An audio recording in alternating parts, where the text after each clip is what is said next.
I can't tell if it's working or not. It is.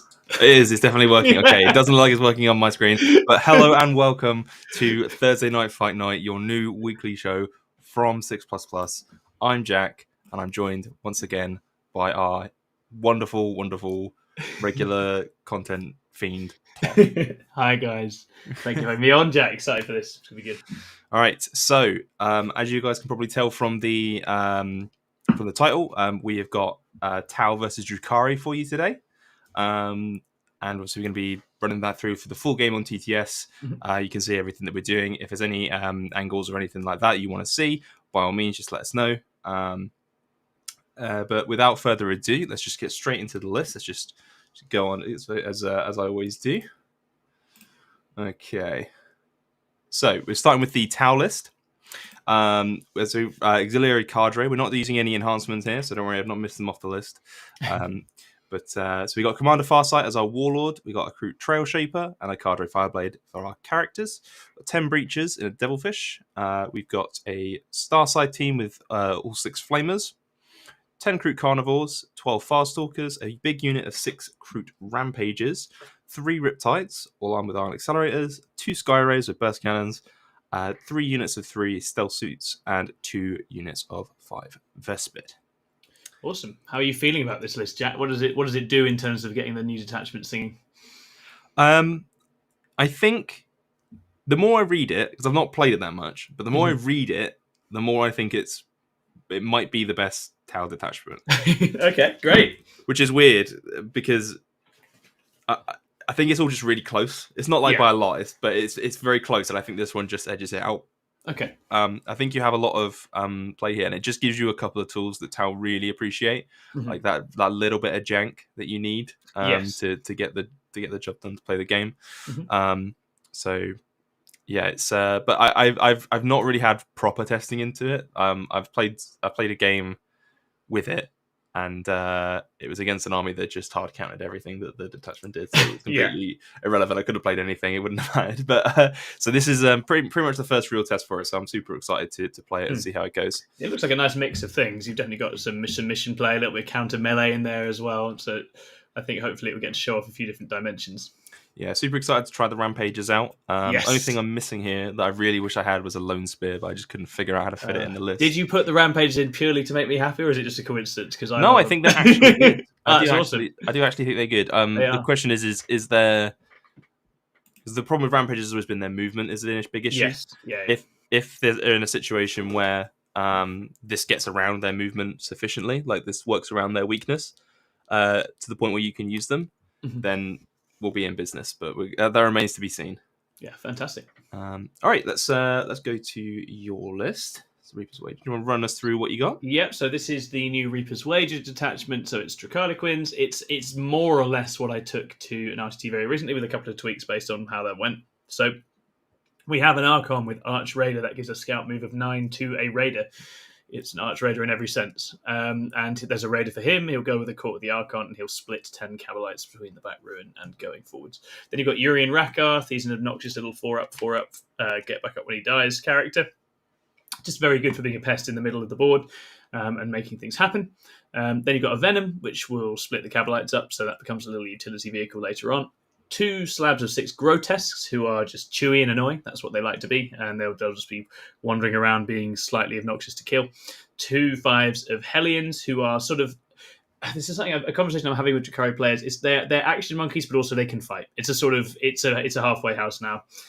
After some changes and points rises and stuff, it's like stuff like Mandrakes, which really don't contribute to the fight, feel like a bit of a luxury. So this is me compromising. It's like, well, it can kill some stuff as well, but it's cheap enough that if I do cards with it, I don't mind.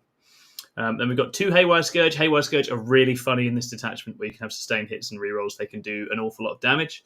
And I ended up feeling like the Dark Lances weren't really a great investment in my games. And in a similar vein, I've got 2 times 2 Talos, bringing a bit of heft and punch, as well as some more additional anti-vehicle shooting. Got the Solitaire, because it's always a story with the Solitaire. He's going to do something. It might be glorious, it might be rubbish, but he never fails to produce an anecdote. So I'm backing him to give you guys some colour in the match today. And then we have the Troop, which is a big forward deploy troop, 4 fusion pistols in there, and a troop master with fusion pistol as well, all with the Harlequin melee weapons. And the troop master gets Reaper's Cowl, which lets the unit forward deploy and gives it stealth as well. So this, I'd say that of the units I've tried in Reaper's Wages, the troop has been the thing I've been most impressed with. The solitaire is fun, but the troop is definitely good. And this obviously has a bunch of tricks in the detachment where it can get access to lethal or sustained, which takes the damage of Drukhari units, particularly ones with pain tokens, through the roof. But then also it has a no overwatch stratagem, which is very, very clutch. Advance and charge and advance and shoot stratagem, which is also very, very good. A reactive move, which is 2 CP, but occasionally very useful as well. So just a few little tricks in there. I'm enjoying Reaper's Wager, having played one event with it. I think it's resource investive, and you kind of have to get the balance between your secondary scoring and your cards and your CP spend just right. Every time I got greedy, I felt like I was punished for it. So you have to try and not do too much. And I think they've done well to lock a lot of the power behind the strats, because it just means that you sort of have to be kept sensible and save up and power go turns every now and again, rather than just being awesome the whole time, which I think at which point it could get a bit out of hand. So yeah, it's definitely fun. Right. You've reminded me that I need probably to talk about some of the tricks of Auxiliary. Yeah, I was going to say, I'd love to have some kind of warning. The main trick, the catch you out mechanic of this detachment is I want to remember the name of it because it's a cool name. Interlocking maneuvers. That was it. Yes. It's interlocking maneuvers, which is basically the same strat that you would see in Renegade Raiders from Chaos Space Marines, which is if a unit is eligible to fight at the end of the opponent's fight phase, you can make a normal move. Or a full fallback move, or if you're no longer in combat, you can make a 6-inch move, which is really cool because it stops your units getting tagged in combat. Super good, yeah. And you can just do a lot of weirdness with it, so that's pretty awesome. It's actually the end of either fight phase. That's my so it's the end of my fight phase as well. So you can charge in and then fall back out straight away if you want to. Absolutely. Which is kind of why I took Farsight and his boys, just so I had something that could take advantage of that. Yes, yeah. And I guess the Rampagers like it too, right? Yeah. It's solid for them as well. And then the main damage increase stratagem is +1 strength for any unit shooting, or Tau unit shooting, or +2 strength if you have some auxiliaries close by. And then we have 4 stratagems for buffing up the auxiliaries with advance and charge and auto 6-inch, +1 AP, rerolls to wounds, stuff like that. And make the auxiliaries do more damage and move better and gooder. So that's what we want. Beautiful. So let's move on to the board. See what we're working with here. You have to bear with me. My the stream's not working very well for me, but we'll muddle through. And okay. And the game started lagging like crazy as well. Everything's going super well today. Apologies for that, guys. Right, so we have the Tau army. We've got our, our reptiles and stuff like that. And over here we have our Drukhari. Oh my gosh, that's horrific. So so we know what we're working with.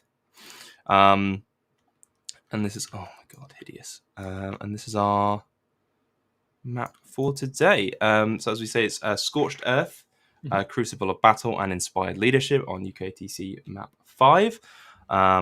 So yeah, this is not one that I actually played a lot of, to be fair, this particular map setup. So I'm sure I'm going to do something wrong, but it's interesting to play out. That's why we do these things, right? So yeah, exactly. You got big UKTC events coming up, so I want to give that a go. But before we do anything else, I just want to say thank you to everyone who's watching. Really appreciate it coming to hang out with us. Just say hello in chat if you're there. We appreciate you. Hello to Nogel Matthew, who's already said hello. Hi, Nogel Matthew. But let us know what you think of the armies, the matchups, anything you want to see, stuff like that. We're happy to. We want to make this a community thing. We want to get you guys involved with it as we go along. So, absolutely. We really appreciate your input. What I'm going to do, Tom, I'm just going to reload the page. So I'm going to swap us back to this map and reload it ever so quickly. Hopefully you can get rid of some of this lag because it is driving me mad. That is quite all right. Give it 10 seconds. There we are.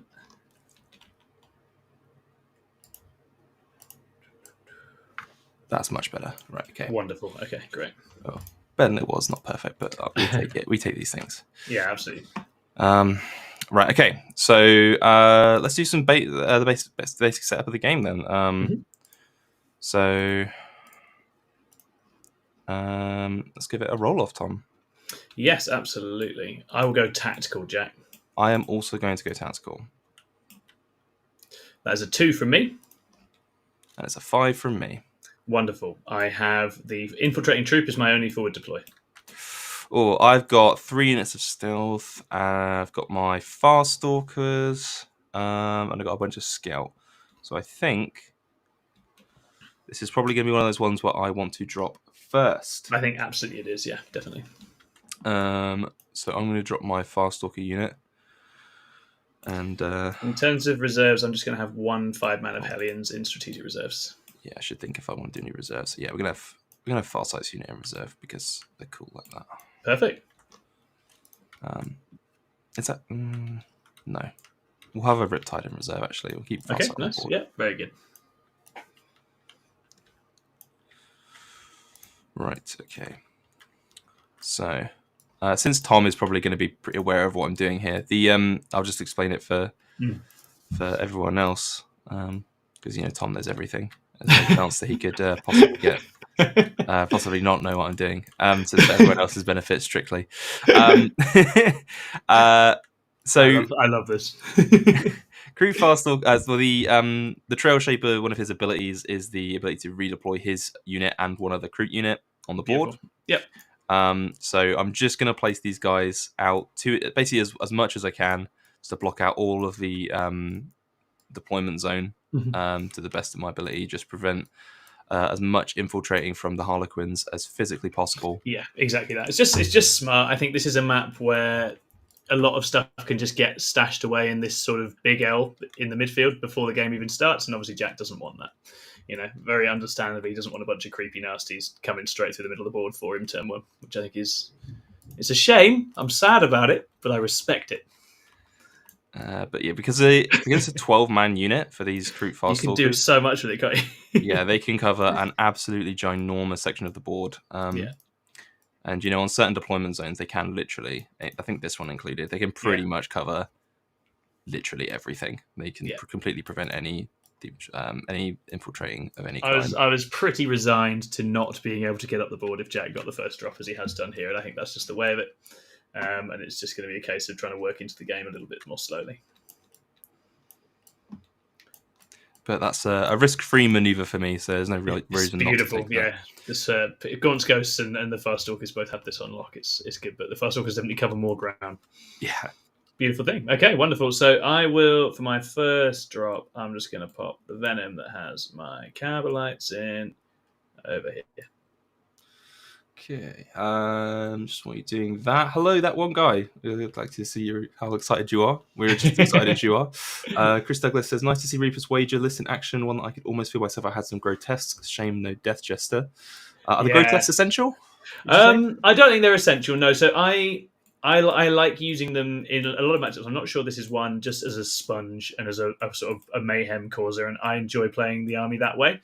But a lot of people are playing without them and going much more MSU and speedy things, and that works. I did use the Death Jester at the weekend, and he didn't do a lot for me, which is why he's out this time. But I do think having 2 lone ops in him and the Solitaire is actually very good on some terrain types. Like if you want to be doing your actions and stuff a bit further forward, I can definitely see the use for him.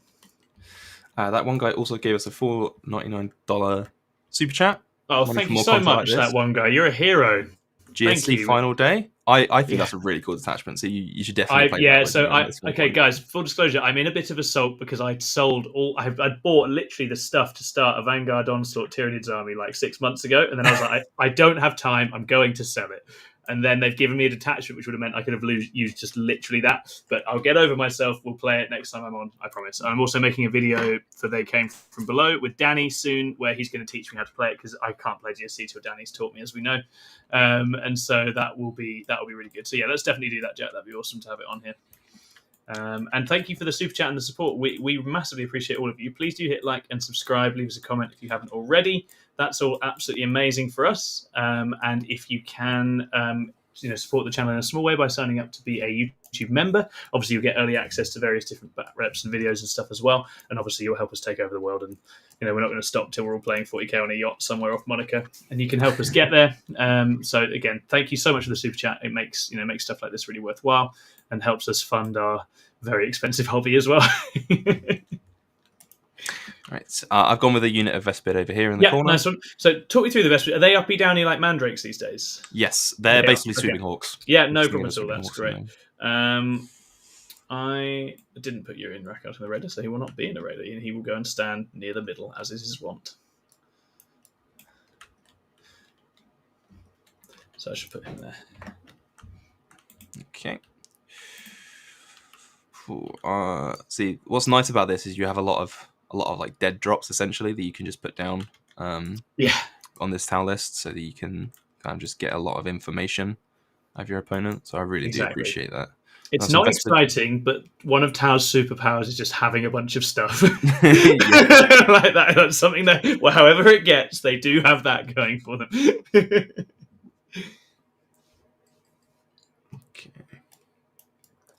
David Lowe in the chat says he's playing Reaper's Wager on TTS later tonight into the new Grey Knights detachment. Any thought on that matchup? I think Grey Knights Drukhari is the same every time, David Lowe. I wouldn't say it's a good matchup for us, and you have to be proactive, because if you're not, they will just bop around picking you off until you're all dead. So you have to go and touch them and make things happen, and be assertive in the game.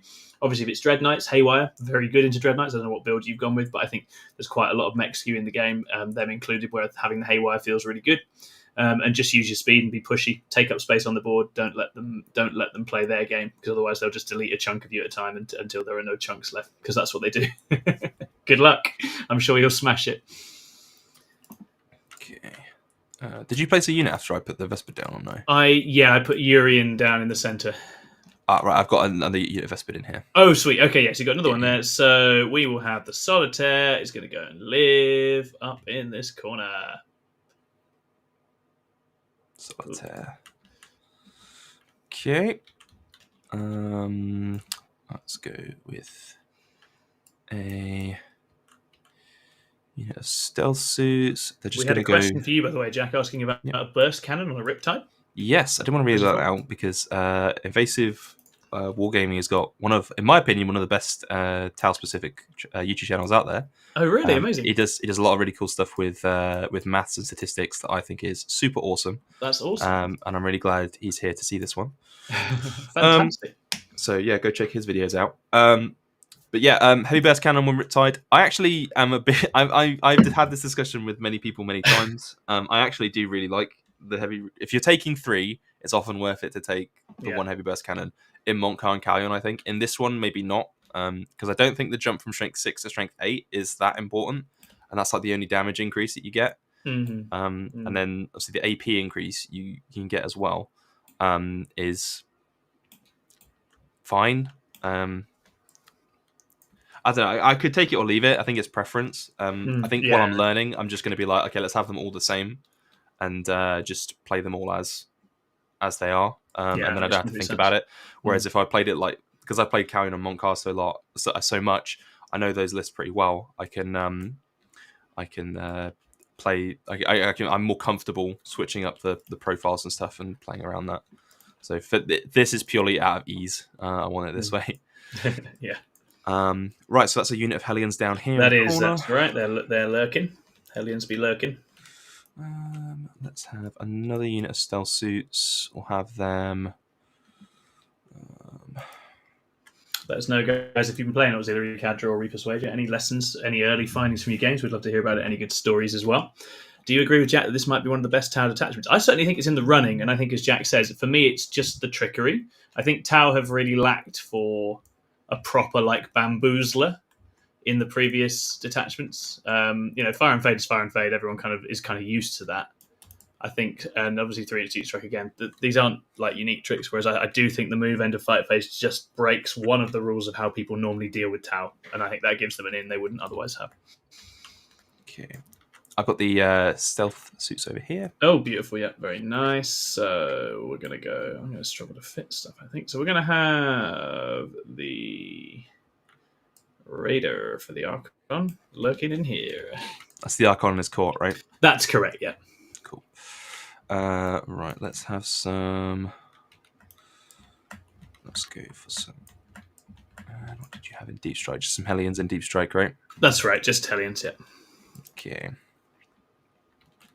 Yeah, I mean, in general, I'm trying to play less with reserves and just have like a token amount and push the issue a bit earlier in games. But it's interesting in this one. I think if I had a 6 Talos list, which I am tempted to try, I'd have 2 Talos in reserves, I think. I've gone for a Skyray on the home objective. Just so Skyray, baby! Lovely, cool. Okay, very good. We're going to go for Squad of Haywire Scourge. Just going to hang out in here. Have you got any SMS kicking around, Jack? Not on this list, no. Yay! Good. I don't like SMS. They kill, what is it, half a Scourge a turn? Yeah, it's literally half a Scourge a turn. Yeah. Until they kill 5 in a turn. Yeah, exactly. That's it. It's sort of like, you're like, in theory, you should be fine, but also you could just not be fine. Good grief, look at those beautiful boys. Look at these beefy I'm here boys. for this. I'm here for this in and of itself. I've got a lot of time for the rampages. Let's whack them right here. Beautiful. So Jack is actually taking a leaf out of a book I myself used because I was about to put some grotesque down here to do something very similar. Because I think this board almost invites it. It feels a bit brainless, but you need to push angles on this side, and ultimately there just isn't a good way to do that without taking a few risks and having a few things exposed. So that's one pack of grotesque for you. Okay, right. Let's go for a Riptide right in the middle here. Chunky boy. Beautiful. Yes, Scribbo, these are Rampages. This is probably the Rampager detachment because you have access to auto 6-inch advance and charge, full wound rerolls, and +1 AP as stratagems. Yeah. I think they're great. I really like them. Like, it's definitely a nice addition. Works really well for them. Right, okay, so we will go Haywire Scourge, and they will lurk in here.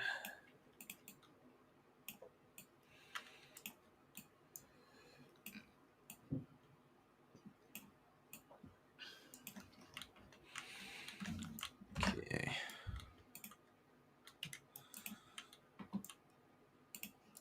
Let's have a second Riptide right here. Thank you to everybody tuning in. Lovely to have so many of you here on a cold Thursday night. I'm glad it's Thursday now because that's given me some fix on the days again. I don't know if anyone lost theirs. I only really got back in the game after New Year's Eve. And I only stopped being hungover about midday today. So it's been a slow return to real life. Right, okay. I'll just check if there was any comments I missed. Screw says indirect is for losers. All right, Mr. Desolators, I remember. I remember.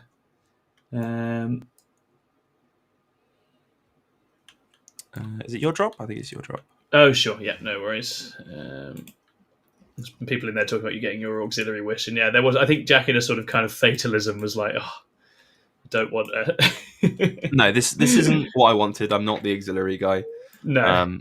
But it's...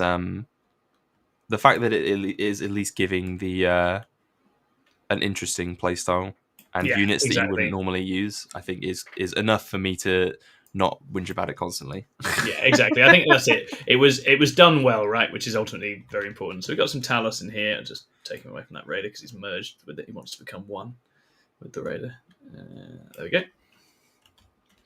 Right, okay. And you'll see, guys, Jack's nice deployment has stopped out that pocket that I'd normally want to be setting up to get tucked into, which is very nice. It means that he can definitely put the pressure on here if he goes first. Far side of the boys, and they've got the flamey, bursty, lots of shots, right? These are the flamers, yeah. Yeah, perfect. Because I didn't have flamer models, but they are indeed the flamers. Perfect. Just gonna leave some space here in the front.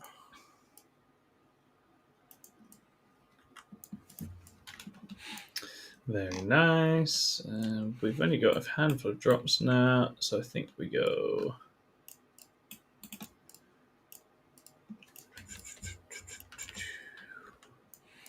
Grotesques here.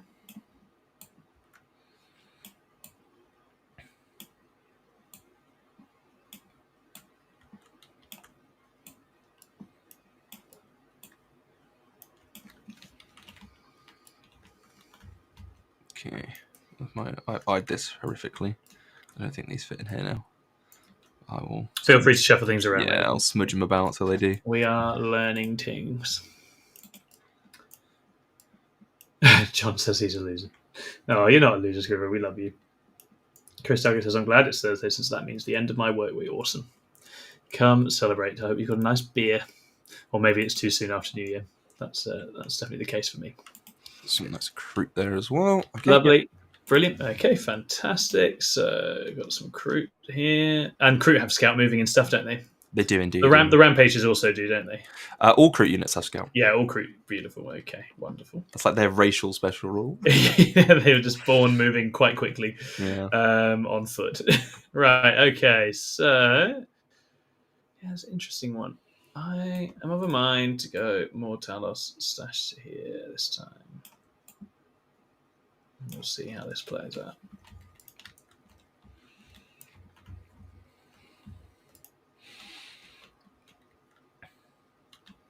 Okay. Another sky ray. What do I do with this one?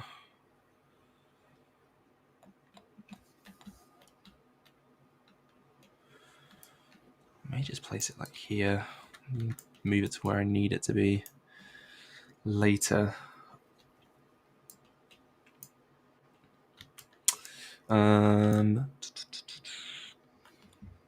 So I'm worried about Scourge, particularly here, just popping out over here. And yeah, so the Scourge are very good at hopping to this point here and doing quite a lot of nasty through there. It's 24-inch range, but yeah, if you're on the line here, you are definitely in a scary place as far as Scourge are concerned. Okay. Let's ask what the mission special rules were. Yeah, it's got along the ticker on the bottom. So it's UKC Round 5 Scorched Earth Inspired Leadership. So Inspired Leadership, you will all know, is something to do with your Warlord that I never remember or use. My Warlord's never alive for very long. I don't tend to think about it very much. Let's go for stealths here. Beautiful. Do you have any up into reserve stuff that isn't the Vespid in this, Jack? No, just the Vespid. Just the Vespid, cool. Yeah, I'm just down to my Devilfish now. Beautiful. Okay, so for me, it's just the troop, and there is nowhere good for this thing to be right now. So... Oh, I will... I'm quite likely to take the little tiny bit of space that Jack has afforded me in the tiny corner of this ruin and call that a day. Because I think that's about as good as it's going to get. What is this?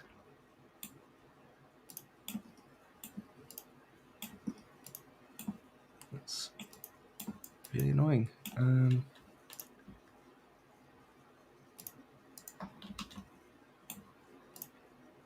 Oh, that's not what I wanted to do at all. I've just made you giant, Tom.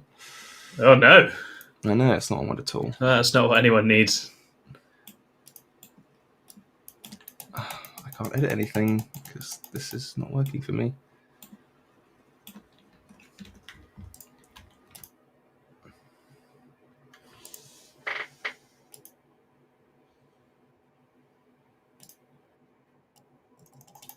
What if I do this? Yes, I can edit now.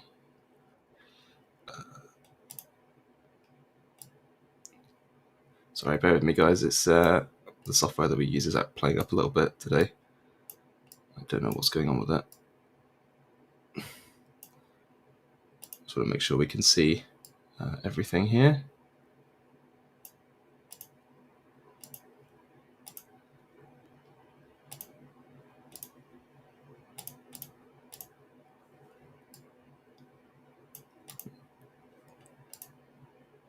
Sure you can see the dice and stuff.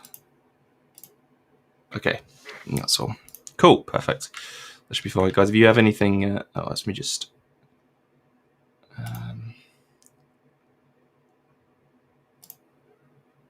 If you listening at home can see me. Oh, there we are. Hello. There we go. Okay. Beautiful. We're good. Sorry about that, well guys. Fixed. I'm just very impressed you can run all this out and play at the same time. I think it's I really quite can't.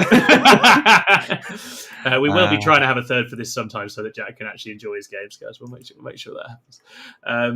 Letters from Links was Matt C was asking about the Haywire Scourge. Look, the Haywire Scourge were just phenomenal in my RTT games. Like the damage spikes on these things into vehicles now are wild, like mostly killing a knight levels of wild. It's very, very good. Now that you do have the no Overwatch strat, absolutely, I think. But I mean, having played with one unit a lot, I'm relatively happy I can use it in a way that keeps it safe most of the time. But you are completely right. It's an Overwatch threat. It definitely is. Definitely can have its issues. And I say with Reaper's Wager in general, CP spend is my big Achilles heel with it so far. I'm just not having enough CP to actually do all the things I want to do in the game. That's probably if I have one gripe with it, that's it. But I think it's a sensible sort of internal balancing of it, stopping it from being too wild as well. So what I'm doing, I'm going to try and get this guy to here. Okay, cool. Because the goal here is that if you do want to shoot me with Haywires, you're not going to be able to hide your what are they called? Scourge. Anymore. If you do that, you're going to give them up if you want the Devilfish. Yeah, basically. Exactly. That's exactly it. And this is I think I did a Counterplay plus video on how to deal with Scourge, and this is exactly it. You know what they're going to do. So make them pay for it. And Jack's spot on the money here. I would have to come to a place from which there is no escape in order to shoot that Devilfish. And Jack knows I'm not going to do that because I want 5 turns of my useless swingy idiots if I can. So that is very much the right play here. The other option is you put it on the line and say, I'll Overwatch you. But I think Jack knows that in this case, that's not the one. Right. Fantastic. Is that all for you? I am deployed, sir. Yep. Okay, so I should do my redeploys. Should we take my crew Farstalkers away? Shock and awe. They're not going to die for nothing. Remind me how quick Grotesques are. So Grotesques are 7-inch move. I could advance and charge with them with a strat. That's your lot. Okay. Very open here. What's the range? Is it just 12-inch flamers on Talos or the 18? Yeah, 12 on the Talos. Okay. I think I'm okay with the crew Farstalkers going over here. They do have a reactive move for D6 nice. Inches, thanks to the character. That feels pretty hard for me to catch. So that these Farstalkers. All right, let's go. There we go. That should be. There we go. I'm just gonna. Yeah, we'll tuck them in here. No worries.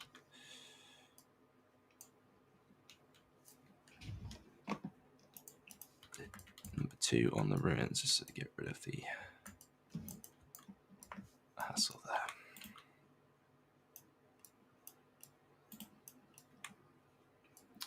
there. And Nightbot is reminding you all to like the stream, subscribe to the channel, become a YouTube member.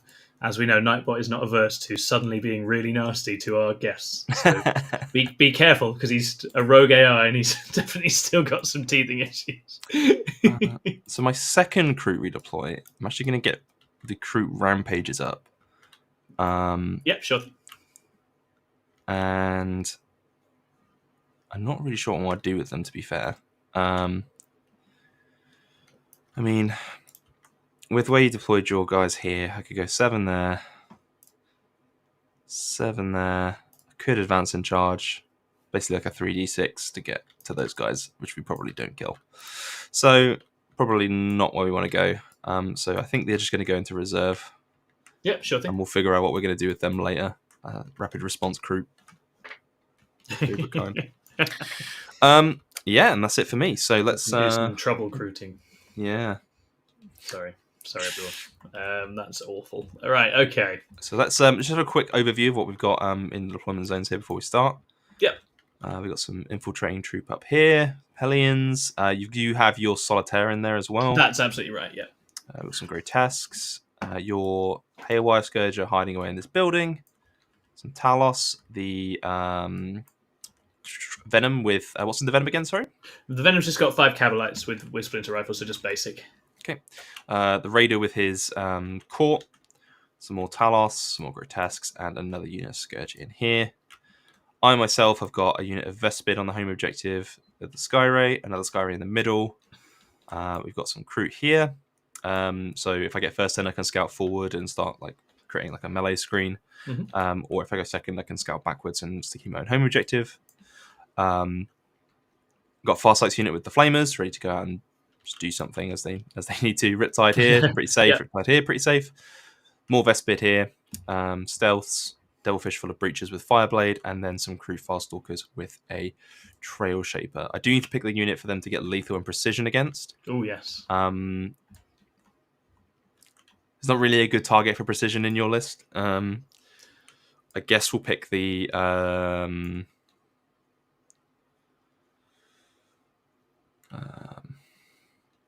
Yeah, tough call.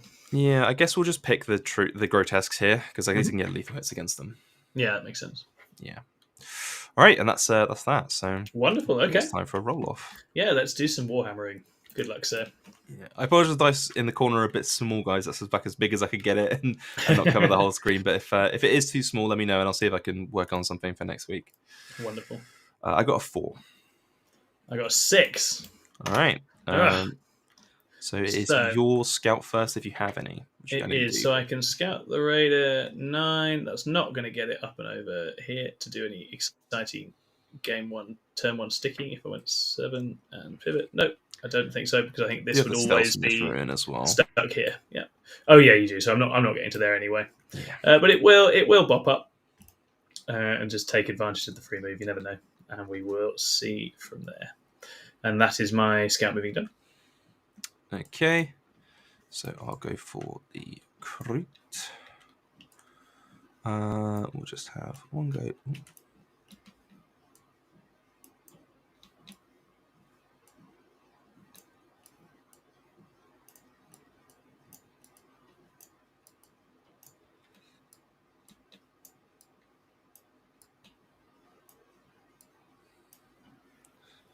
I'll push it a bit further. That should be fine. And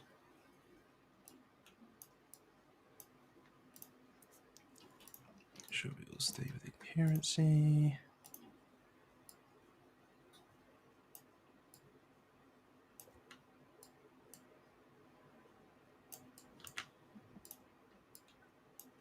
Good. Yep, that looks a bit far. So we'll do.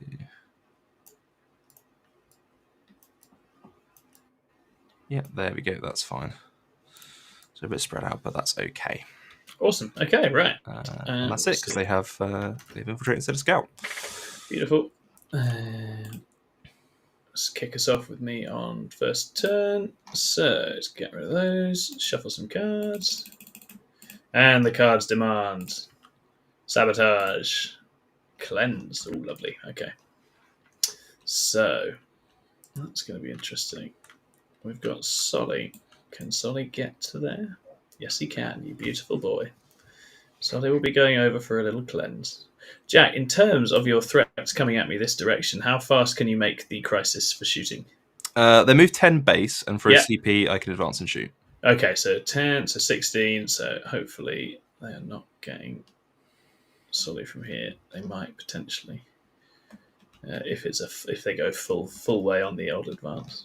I can't auto advance those ones. So yeah, I feel like I don't think you'd love losing Farsight and the boys that early in the game.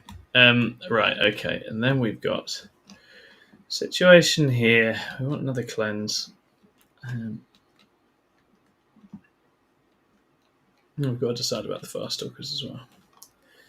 So sabotage. Something else. I'll bring my deployment back. Something else might want to do that in just a second. I can probably get some Hellions into here for sabotage. And then we'll look at some other things. So I don't think we're too fussed about flying out into the middle. You sure you don't want to get your Warlord on there for inspired leadership? It is tempting. I won't lie, it is tempting. There's not really any good candidates there, though. So this back objective is now stickied, which is nice. We are going to have to take screening quite seriously against you.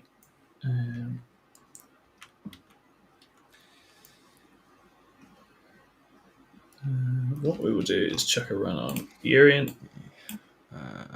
Urian's going 11. Check the strategic reserve, the rampages we think alike. That was my intention when I put them there, was to probably put them back into reserve. But it's always worth double checking, if there's an opening for them, just in case you get first turn. But yeah, I wasn't too thrilled about their prospects, so I thought I'd pull them back. Does Urian want to be there? No, not yet. That's from Link says trouble creating. That's the kind of content we're here for. Well, that's what we do. Bad jokes isn't entirely our content, so yeah, that's what we're all about. Yeah. So we're gonna, I think, just stash the raider for now. Yeah. Happy enough not getting that involved. Talos will just sneak up a little bit as well.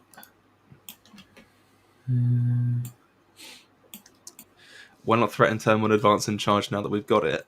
Because I didn't go first. Yeah, exactly. Which is I know is in hindsight like, oh, well, you didn't know that. Exactly, I didn't know that. Yeah, exactly. That being said, in this, there's not like a ton of shooting in this list for the crew rampage to be scared of. Yeah, exactly. The crew I've actually found quite an annoying profile for Drukhari. Yeah. And certainly, if skewing away from Dark Lances into Haywire hurts me into things like rampages. So that's a 4 on the grotesque. They're going 11. Come this way. I think they're just better off as a rapid response unit here, though. I think that's just a better. I completely agree, and it means I have to play very differently than if they had not done that. Okay, now can the troop get entirely in that segment of the board? Maybe. Doesn't feel like it's worth putting them out just yet. Let's see if they can do a thing. It's looking pretty good, I think, on that score.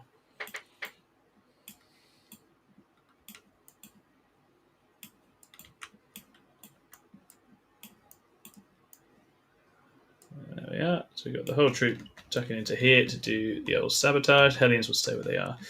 Now you can uppy downy this turn, can't you? Yep, nice. Can. So we want to screen for that.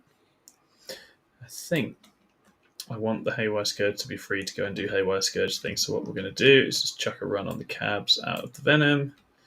And they're going to go back. Was a sticky objective on your home? Yep, that's correct, yeah. Yeah, just clarifying.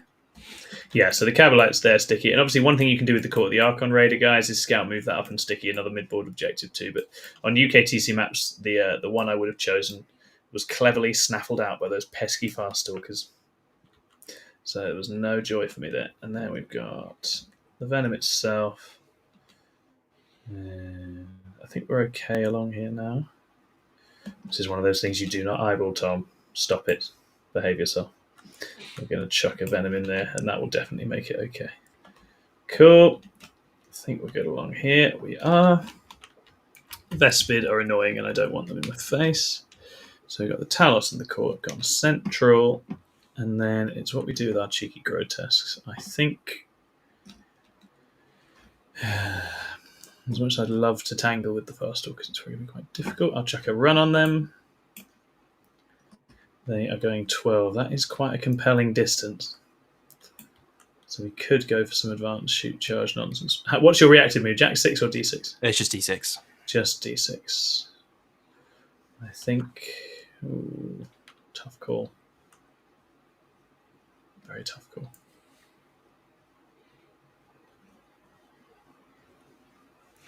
Yeah, let's try and cause some problems in that outer layer if we can. I think only one of them. Can he make it? No, it looks like he can't. They can't quite clear the wall. I think you can. I think your arms just got stuck on it, but oh yeah. So this one certainly can. So there's maybe I think maybe one or two of them at best. But so obviously, if you want to reactive move away, Jack, you're very welcome to. Yeah, I'll just let you finish moving them up. Yeah, of course. You can see what the deal with it is. And okay, there and there, and I think probably here. So your advance and charge stratagem. That's the strat I would now declare. I Okay. have to declare it when the unit goes. Are you declaring it? Yes, sir. Okie dokie. So if you going to reactive move, obviously if you didn't do that, then yeah, you're like it's fine. Yeah, exactly. It's also advanced shooting charge. So yeah, it's nice. I get a 6. Very good. Very nice. That's miles. Not quite far enough. But what's important about it is it allows me to sort of move back to here, because what I want is a situation where Tom can't jank his unit around. Yeah, exactly. To get basically hide behind the wall. Yeah, is what I'm going for here. So nice and far away from that wall, because he's gonna kill this unit no matter what, right? Because they each have a flamer anyway, right? They do have flamers. Yeah. Can they advance and shoot as well? They do. Yeah, the strat lets you do both. Yeah. Okay, that's absolutely fine. Yeah, exactly. So you're quite happy to get a chance to get your teeth into the grotesque. James Ellis says, "Evening, you legends." Hello, James Ellis. We love you. Swissy says, "The whole troop, the troop, and nothing but the troop." Yeah, that's good as well. Okay.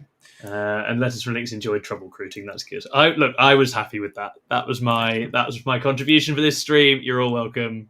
End of discussion. And thanks everyone for tuning in. It's amazing to have 30 of you here. It's absolutely brilliant. Please do hit that old like and subscribe button if you haven't already. We've absolutely been we I don't know.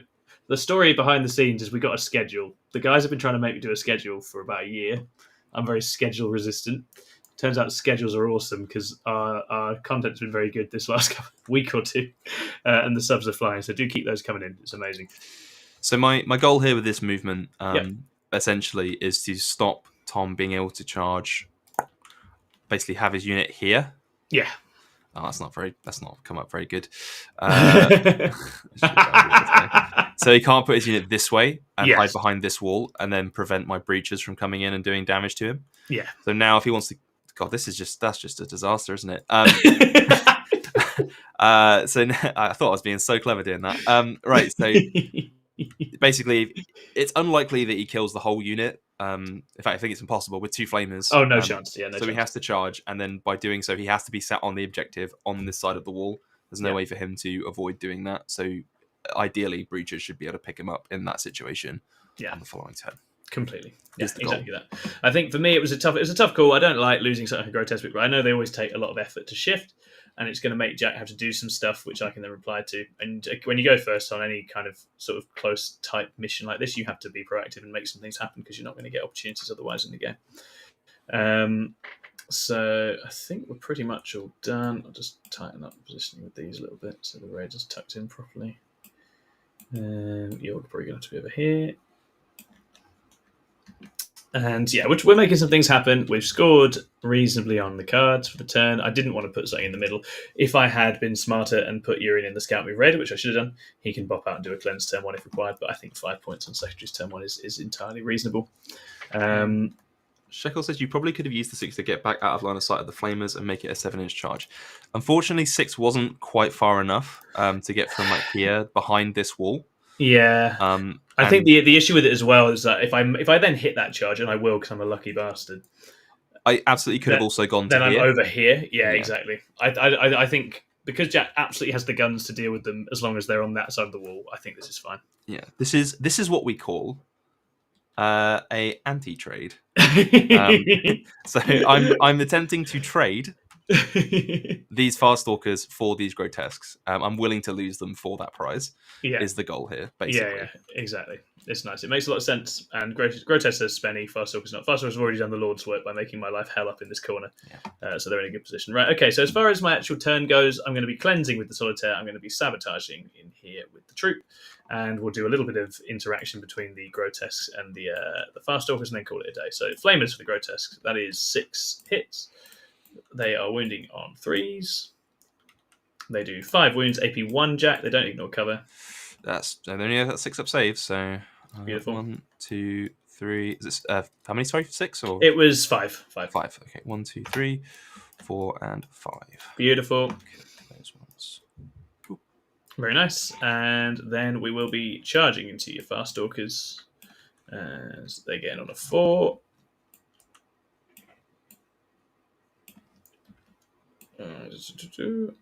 And as Jack correctly points out, key thing here is just to make sure my unit is then stranded out in the scary places it doesn't want to be. And Jack has achieved that. I think can this guy clear the wall? Doesn't look like it. No, so he's going to be here. You're probably piling over it. Yeah, exactly. Cool.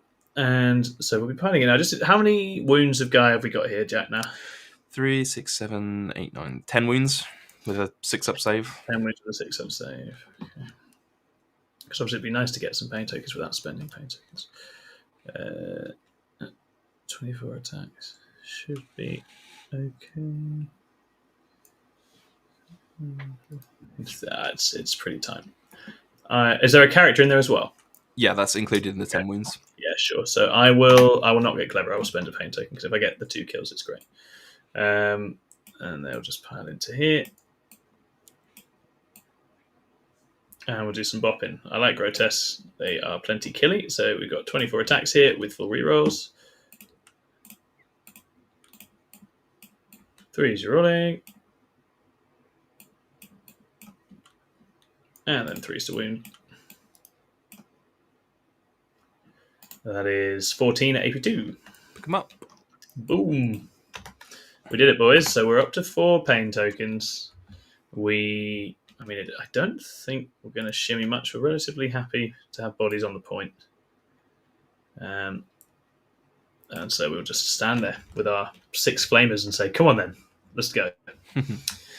So if we take 2 on cleanse, I think sabotage will complete. I don't think Jack will be getting over there. He's welcome to surprise me. And we will hand it over to you, sir. Awesome. So 2 cleanse, go into my turn. My missions will be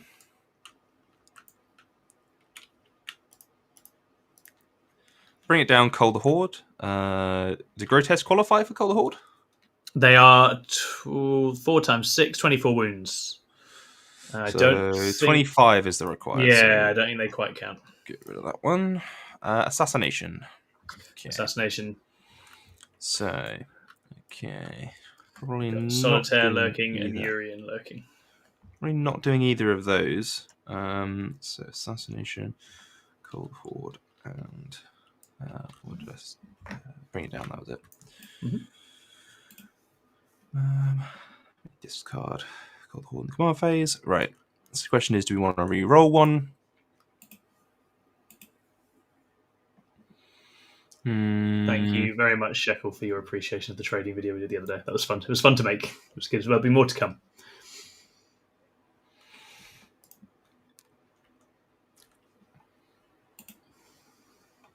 What's the stat line of this flamer again, by the way? Sorry. The Grotesque Flamers. So that is the Liquefire Gun, Strength 4, AP 1, Damage 1, but it is not Ignore Cover. Right. And they're not the anti-infantry ones, are they? No, it's just Strength 4. Right. Just straight up Strength 4. Yeah, I thought so. Cool. I need to do the pickup of the Vespid, but obviously they're not going to do anything but those missions. But okay. So, do we re-roll the secondaries? That's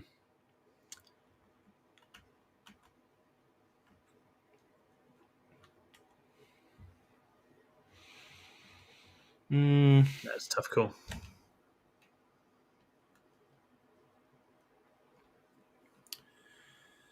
There's a lot of them, a lot of different ones to go. I mean, I think in terms of strats, what do I have here that's useful? I need to use.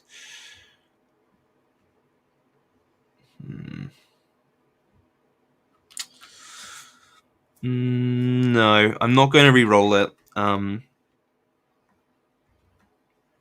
No, actually, yeah, I am. I'm just going to spend a CP and re-roll Assassination. I think that makes sense, man.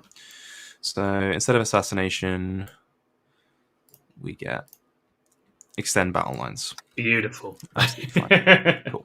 That's an upgrade. I'm not afraid to say it. Cool. And so we get Extend Battle Lines. My logic there was that because they're both bad, I can discard one at the end anyway, so I don't really lose the CP. I just have to spend one. Yeah, completely. I get it back. Makes sense. Right, okay, so getting rid of Grotesque. Toughness 6 for Grotesques? They are T5, they are T5. 6 up in run, and they are 5 up Feel No Pain with 4 wounds. So they're stodgy. Interesting. Dodgy.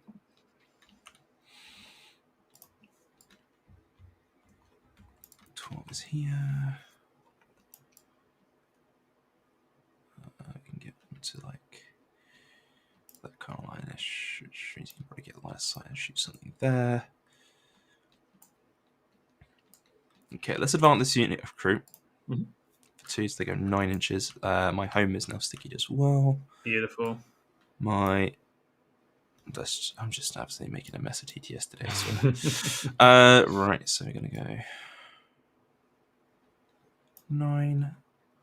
And this was the other reason I wanted to go and eat the Fast Stalkers, guys. I didn't want Jack pushing an entire wall of crew out across the entire board. So the goal here is to create a wall that Tom can't just walk through with his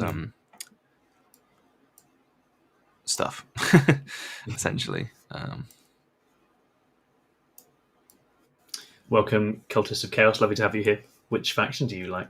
And I think Davey is flip-flopping as to whether you should have chucked the card. All I'm saying, Jack, is I lost my final game at the RT. I lost by 2 points after not chucking a card when I had no cards round 1. Boy, I sure wish I had. Definitely good to get those points on the board because the secondaries are just tougher now. Just much tougher. Yeah, they really are. Right, so let's bring up some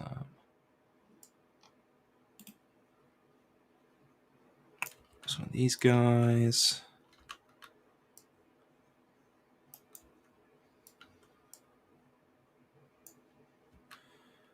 We can have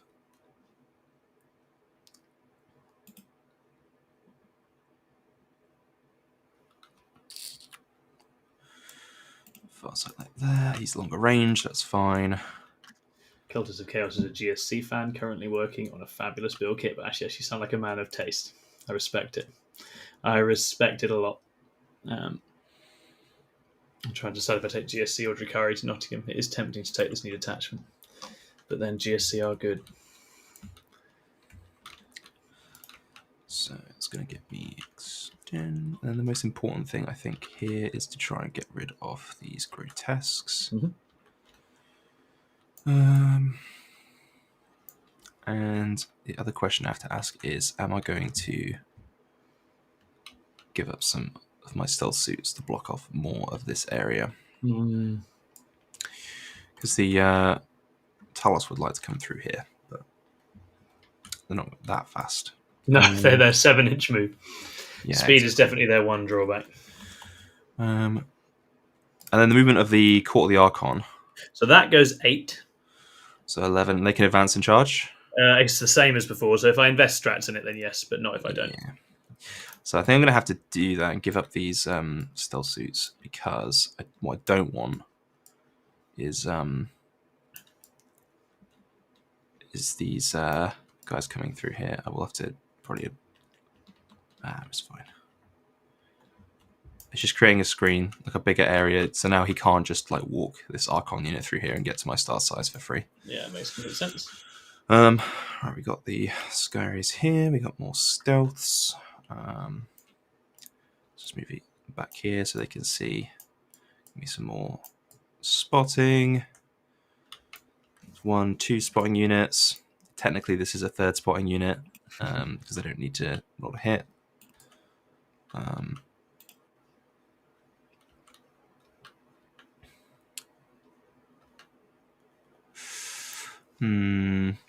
Okay. Then we can go for. Don't want to go the Riptide there. How far can you get this way? If you're enjoying the Thursday night fight, the goal is to have these regularly. So Jack will be back plenty with lots more different matchups. So what's the next one you're covering, Jack?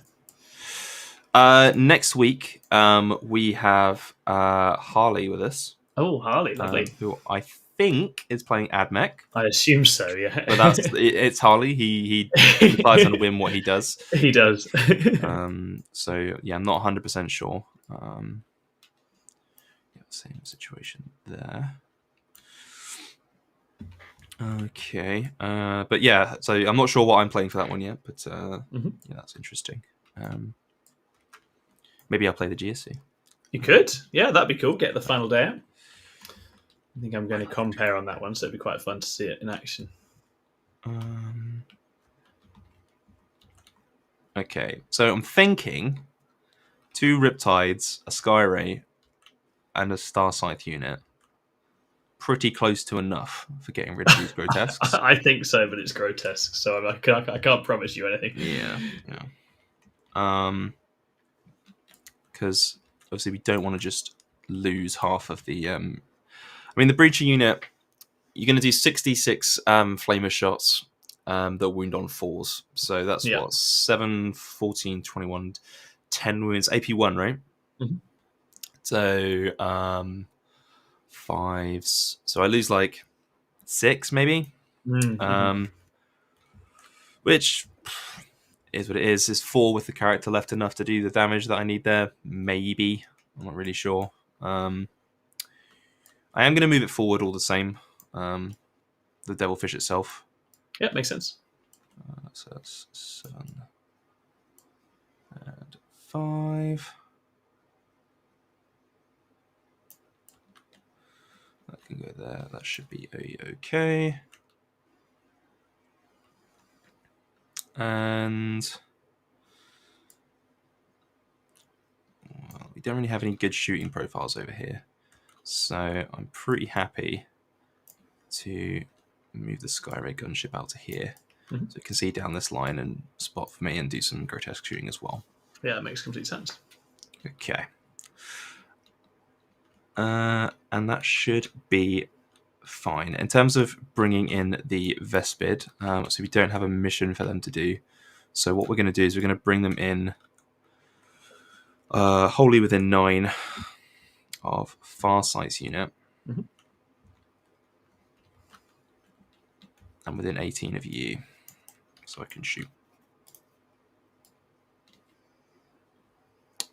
There's not really good spots for that. I'm going to have to TTS jank it and just jam into this little spot here. Just so A, I can't get overwatched, and B, I can proc the stratagems. Okay. That should be fine. Right.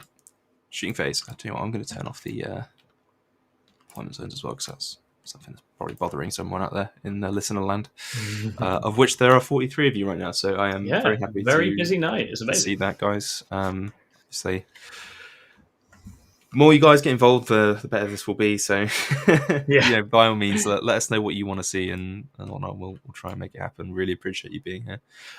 Right, Tau shooting phase, everyone's favorite part of the game. So let me have it. Let's go. Since I'm going to do Farsight's units first. I'm going to use his free stratagem for wait for it, guided fire. Okay. On his unit to give them +2 strength, put them up to strength 6. Means I'm no longer winning on 5s, I'm winning on 3s. Beautiful, very Huzzah. Nice. So it's going to be 66 flamer shots. Unfortunately, I'm not within. I think I'm within 9. No, I'm not within 9. So I won't be getting +1 to wound here, but it's what it is. Fantastic, light me up.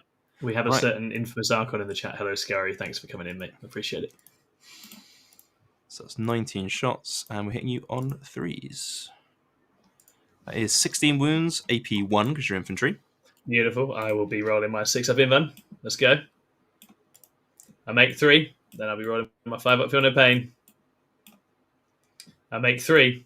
So that is 2.5 grotesque down so far, Jack. We will take this one, and this one, and wound this one. Do some gun drones next on 5s, because I'm not doing any spotting. Okay, they just want to hit pretty much everything. They're now strength 7, so 3s with twin linked. Nice. And that is a 4 at AP1 because you're infantry. Yep. So 6s again. Damage on these? Just 1. Cool. So we have the wounded grotesque is now shuffled off this core. And then Commander Farsight himself on 2s. Strength 8 down to up to strength 10 now, so he's on 2s. What hero? Just 1 wound. 1 wound indeed. So that goes through. That's 3 damage on that one. Okay, so that's the first one through, and then 2 in total. So grotesque takes 2. Okay. Very nice. Okay. Let's do this Skyray at the back, shooting to them, because that's the last one that he can see. And we shall spot for him with the other Sky Ray. Mhm. Does that make sense? So 3 shots from his main gun on 3s with 1 reroll. Which I will use. And then when you're on 2s, straight 14, and we are twin linked. Nice. So that is 2 AP 3. I saved neither. And then the damage is 4 and then 5. Cool. So we've got 1 takes the entirety of his health and saves it all because he's a grotesque, and sometimes they do that. How does he get on with the next one? He dies. There you go. That's the grotesque experience. I think I was already on 2 wounds anyway. Blimey. That's naughty. That is naughty. Nice. Okay. So next we have the other Sky Ray that will just shoot into them. So he's on 4s with 1 reroll. And then 2s. That's 3 more AP 3. 3 more AP 3. I saved none of those, Jack. Okay. Do ordered roll for damage. 6, 5, 4. 6, 5, 4. So we've got 6 on the first fellow. How many have I got left now? 2. I think it's curtains for the grotesques. This guy is alive on a wound. Then he takes 5. He is dead. And then 4 on the final one. Oh, we're still limping. Got 1 grotesque left on 2. Okay. And then the rest of the bursts on 4s. And 3s. Just 1 at AP1. 1 AP1. Goes through. Just 1 damage on that one. He takes it. I think he has a solitary wound left. Okay. Let's just do the Riptide over here. We'll spot with the stealths. 3s. No dev wounds here. But we will overcharge because that makes sense. Rolling. So that is 4 invuln saves for me, please. 4 invuln saves. And I'll do my hazardous. Fails 3. That's 4 damage a pop. That's the one. That's not good for him. He almost made it though. He rolled 7 feel no pains. But he dies.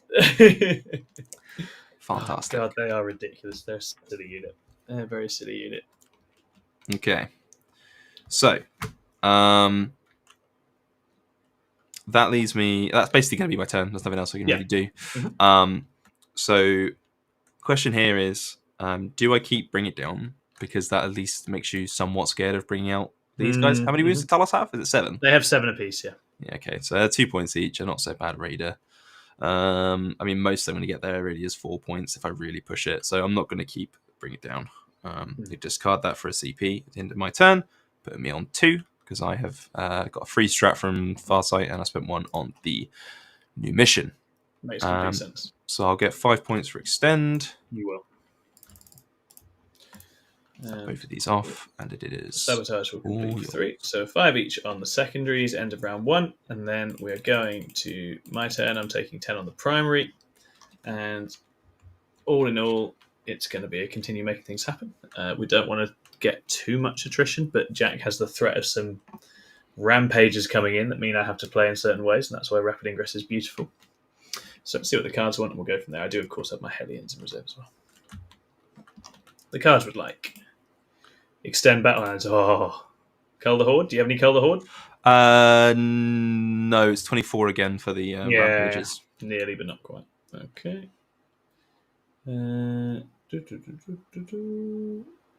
Oh yeah, and they're not on the board anyway. So yeah, so that goes, and we've got Established Locus. Oh, beautiful thing.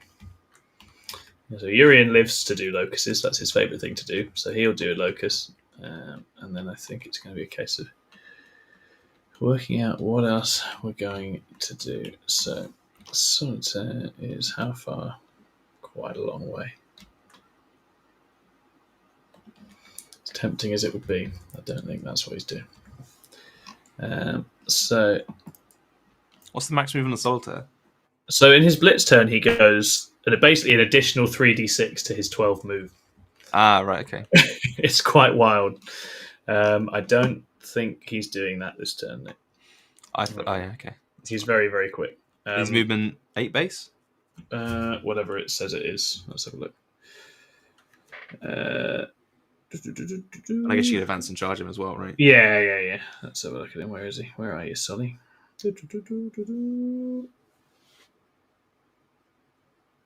Movement 12.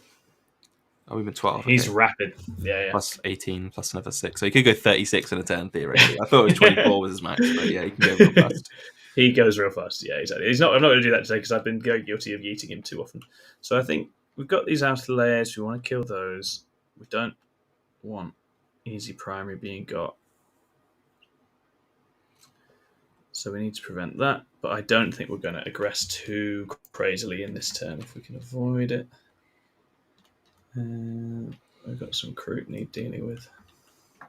Okay, what are we looking at for chart? I don't know if you've read some of these already. I'm a GSC fan, but currently working on Fabius Bio. Yes, yeah. A really interesting detachment, but it kind of makes me sad a little bit, actually, now the more I think about the Fabius detachment. Because it kind of just puts Chaos Space Marines in that stereotype of mindless combat, which I guess if you like that, that's fine. But I found like the more shooty versions of CSM to be more interesting. Yeah, it has. It's been quite a refreshing change the way they've played in recent times. They've definitely had a more diverse toolkit, but I think some CSM players definitely missed just going absolutely bonkers with lots and lots of the triple Forge Fiend was a bit much. There is a spot between there, like that I thought was quite good with like Veterans of the Long War and Renegade Raiders and stuff. I thought was quite cool. Yeah, I think you're definitely right. My Finals Days list have all been including a Morlock for the innie outie strat. Innie outie, that's I don't like uppy downy as a word. I think it sounds a little bit silly. Innie outie is far worse. That's pretty horrible. I don't enjoy that. That is really grim. Morlocks are a whole lot of fun. They are if they're going innie and outie. Outrageous. Outrageous. For the Tau shooting phase. Including Tyranny units in GSC enables so many weird mecha nid kit bashes. That is actually a really good point. I really like that. That is true. Makes me sad I'm not playing GSC anymore, but then I know that detachment's just going to go away and I'm going to have a bunch of nid models I don't want.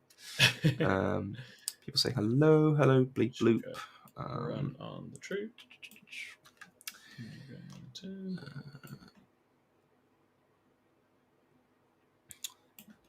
Let's run the kit bash for my lictors and its kit bash. What? Yeah, I'm actually planning a kit bash. I'm going to shamelessly steal the one that's on TTS. I'm going to show you guys just quickly. This one. This is an ethereal with a breacher head and gun, and that looks friggin' awesome. So I'm going to steal that and do that. But it's going to be my next kit bash. Did you get Farsight Strat plus another for discard? Yes, we did. So you should have a decent bank of CP going on. I've got 2 as of right now. So, sorry. 2 because it's going into... No, sorry, 3 because it's your turn. Yeah, that's right. Yeah, exactly.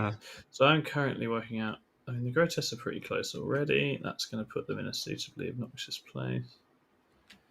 Hellions are happy enough. Just move the screen up.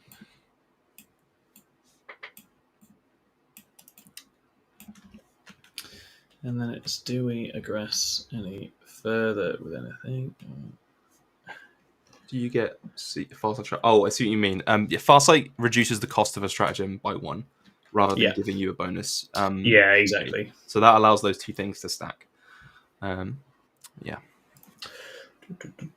So we've got Grotesques going down there. Star suits are a real pest.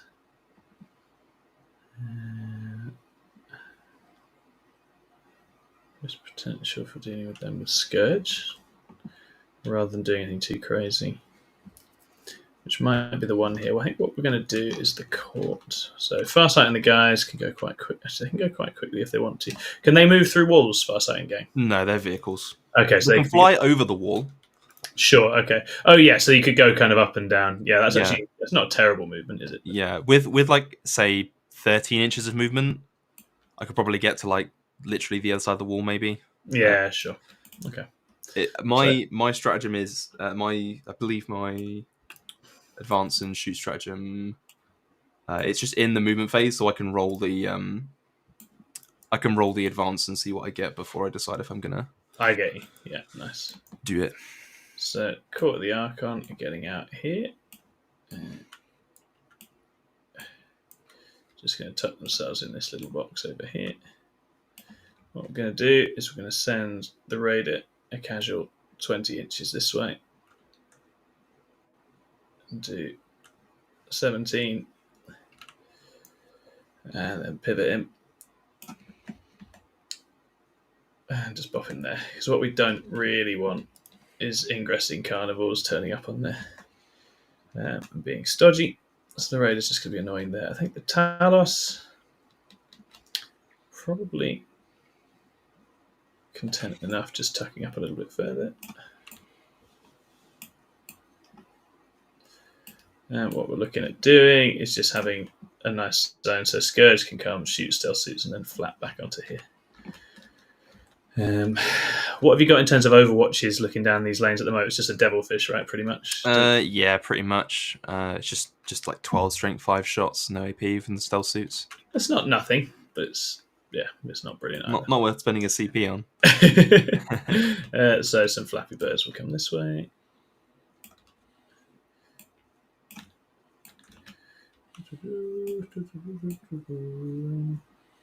And the rampages, I assume, are just standard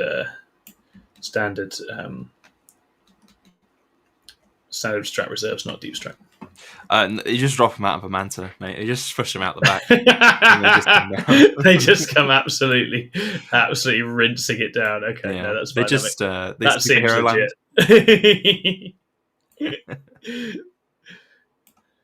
You're going in, lad. Just pushes him.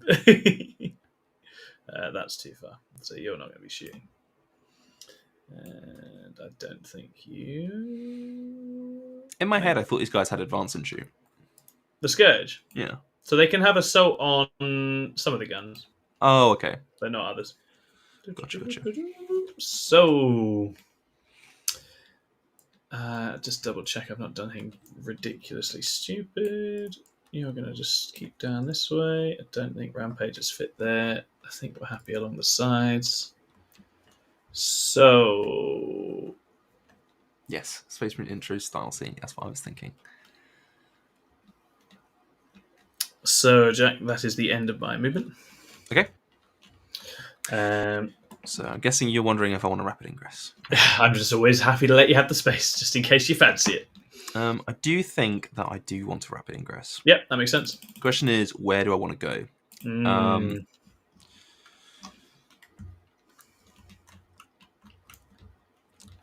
Because we could go around here and try and beat up the grotesques. But based on how the shooting went over here before, I don't really think I need to do that. No. I think the rest of my shooting can probably handle the grotesques that are going to come out here and bop my carnivores. Absolutely. So that's fine. So I'm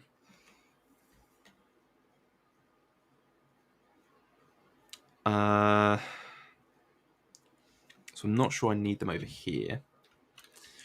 I think it might be interesting to bring them in over here, near the raider, because I can rapid ingress for free next to the stealth suits, come up here in the next turn, fight, and then use my stratagem after I've fought and hopefully killed you to move again and be over here. Which may be helpful, or I can go backwards, not get shot, or charge by Talos. I can't believe that you'd shove a chunky combat unit at me. Who would do that?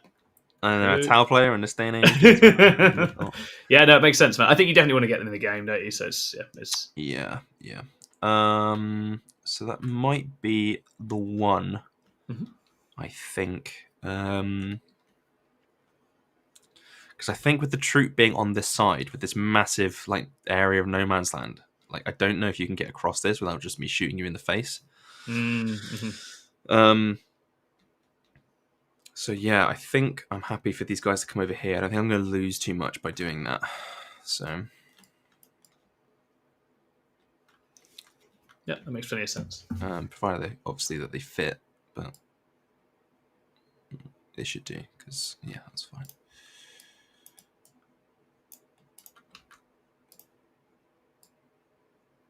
Yeah, we can squeeze these in.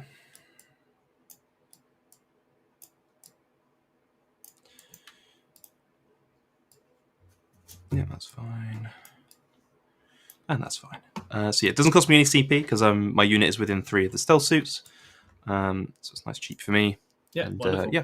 As you can see, guys, that's why the Raiders had to take one for the team here, because I didn't mind this happening as long as it wasn't happening on an objective, because what I do not want is it's in a relatively good position to avoid Jack getting a 10 primary next turn. I would prefer to keep it that way. So, okay, we're going to move it to shooting. I've got 4 pain tokens at present.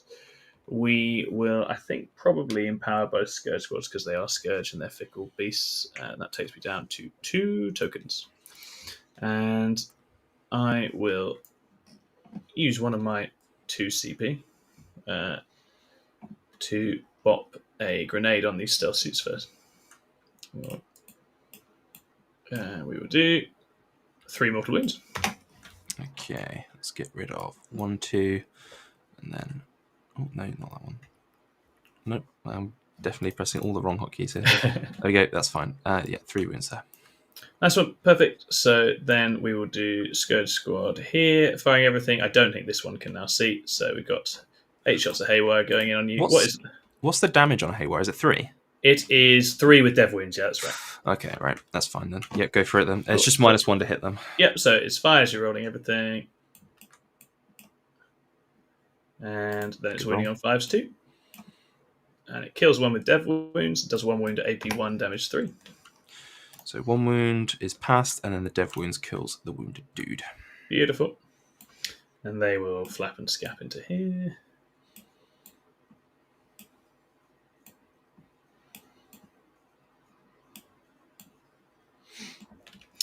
Oh, hold on. Have I nicked one from the other unit? Yes, I have.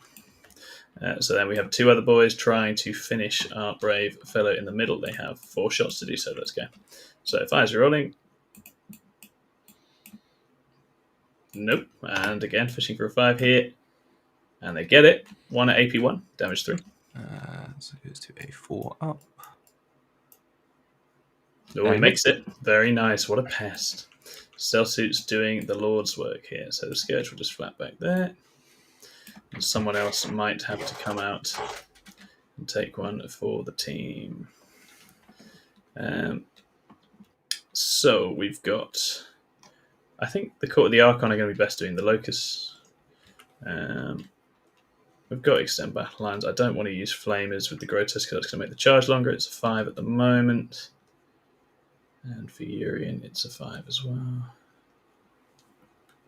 Who's there? Can you get from there to there? Yes, you can. Okie dokie. So we'll take it to the charge phase. We have 2 pain tokens. Don't think we're going to spend them on empowerment. We'll just take some horrible risks. Got 1 CP. So the Grotesque will charge the recruit first. They are in on an 8. And they're going to come this way.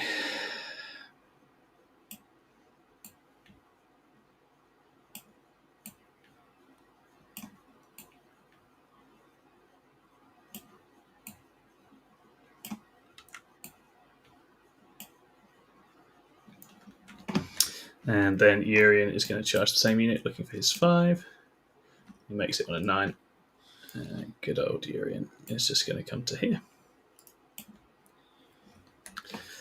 And obviously I didn't want to send Urian out yet, guys, because I like Urian. But what the idea here is that the Grotesque kill the Recruit, and then Urian can coast into the Stealth Suit. And either way, even if he doesn't manage to kill the little guy, which prevent the objective.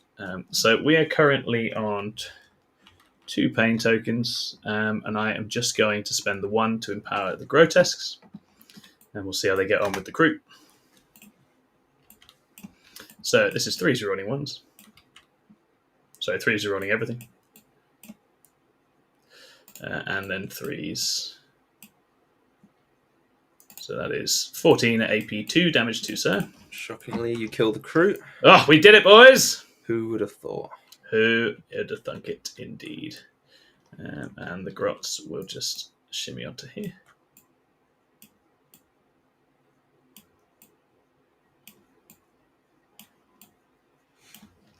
And Urian Rakath can now activate. He'll coast into this Stealth Suit here, and he has 5 attacks, hitting on 2s.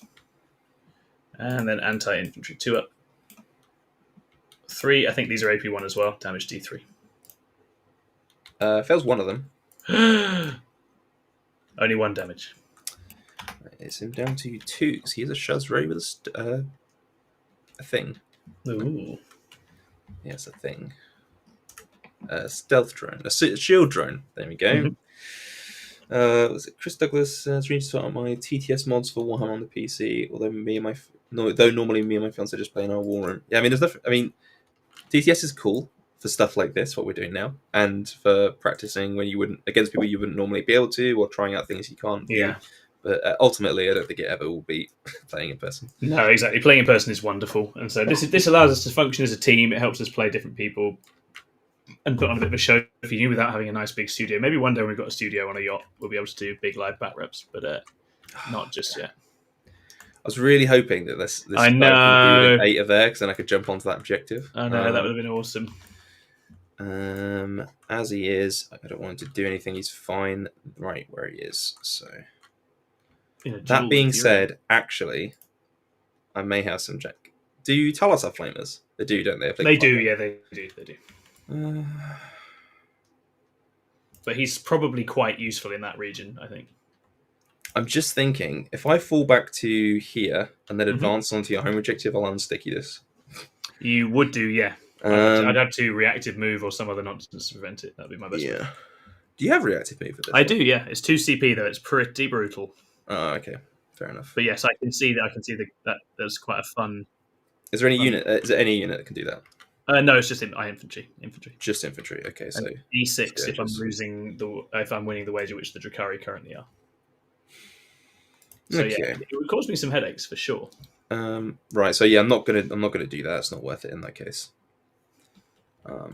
So it's an extended battle line for you.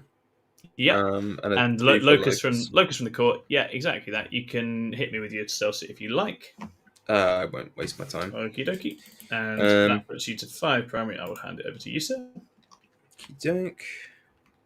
So my missions are.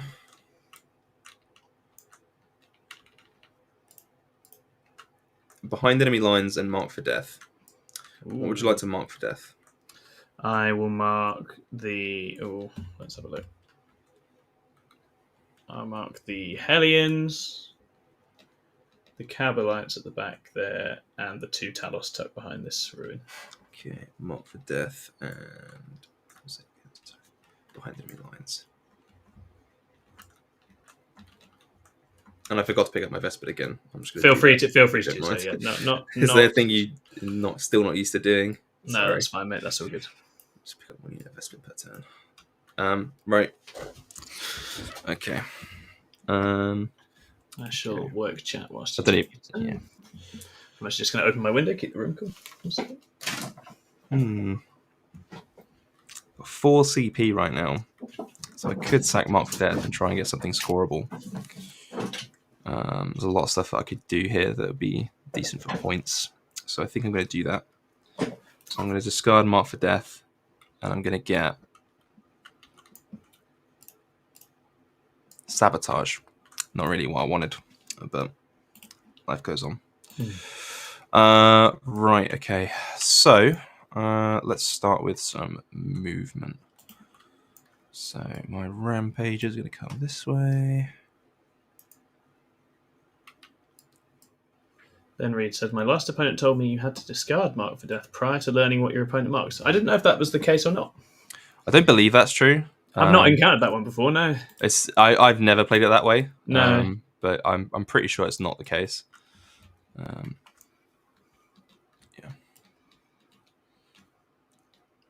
Let's go this way.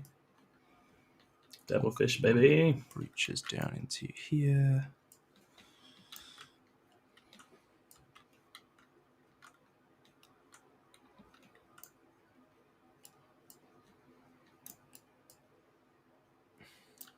Into here.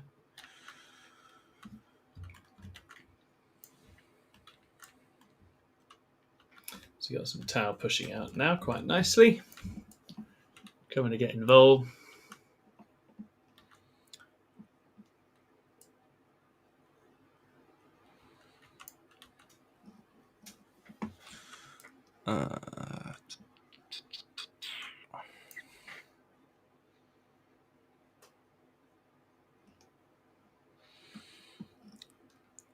think, actually.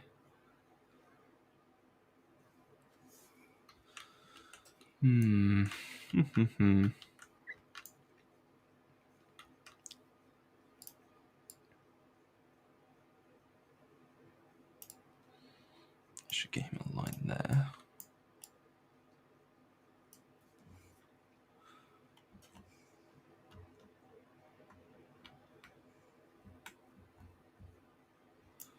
You can see stuff there.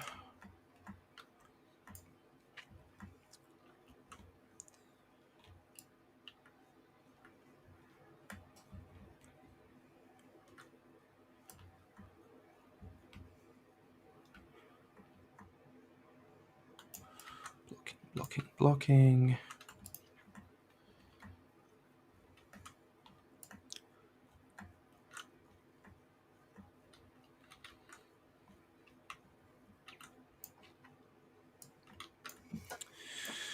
Urian Rakarth's 4 up, Fiona Payne with 5 wounds, right? That's right, and 4 up in 1 year. He's annoying, but Yeah, I mean, yeah. once he's out in Tau Guns, he should die. He obviously has got the 2 up, get back up again. Yeah, of course.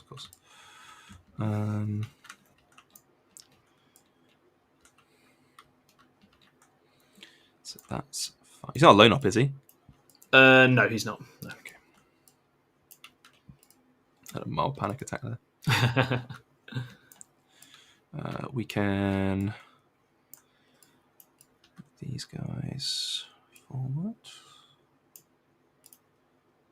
Again, this is kind of another game where the AP bonus from this detachment rule kind of not really relevant, but that's fine. Yeah, it's true. I guess it's more marine type bodies, isn't it? Yeah. It's very relevant for my Talos, though, which is why they currently live in that middle ruin and don't want to come out. I do actually need a battle shock on that stealth suit in the middle. Oh, sure. But he is good on a 10. Yeah, that's a shame. I'd have liked a pain token. I'll make do with 3. Bastard. Okay.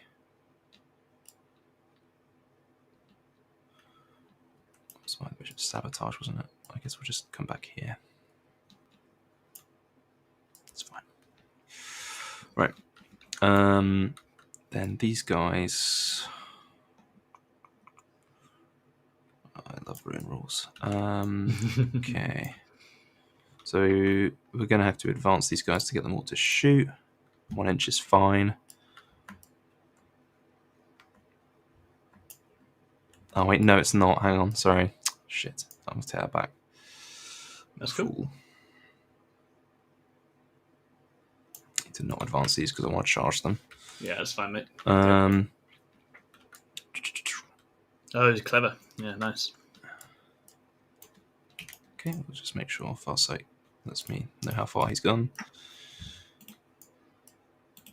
Got a bit of hatred for the Drukhari Eldari matchup in the chat. I agree, it's quite nasty. And the chat is generally in agreement that you get to see the units selected, and I agree. That's kind of how it feels. And Swissy says then you throw it in the bin. Not always. Sometimes it's turn 5 and they've got like 2 things left and you just cackle. But very, very rarely.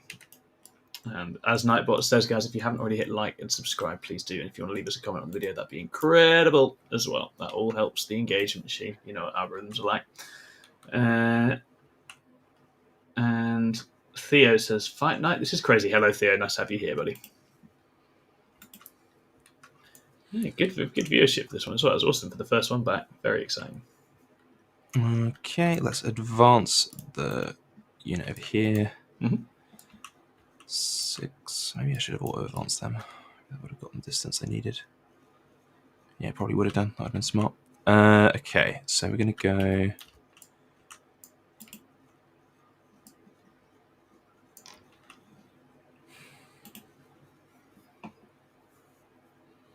We're just going to go in here.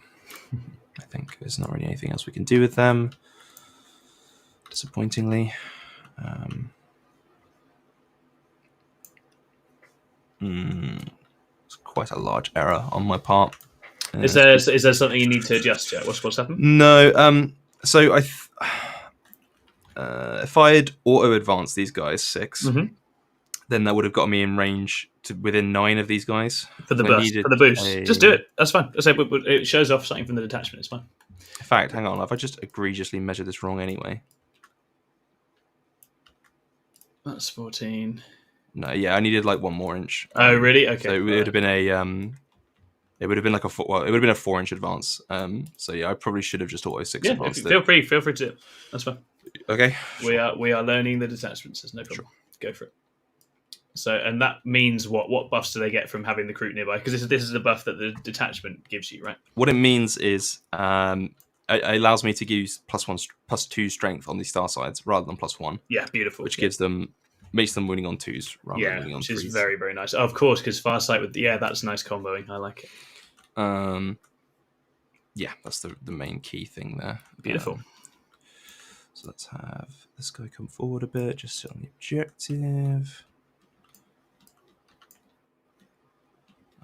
These guys are going to come over to like here, just so they can see Urian, and are still screening for these random Hellions in case you inevitably get behind enemy lines. But I mean, I guess we can see back here and back here, so there's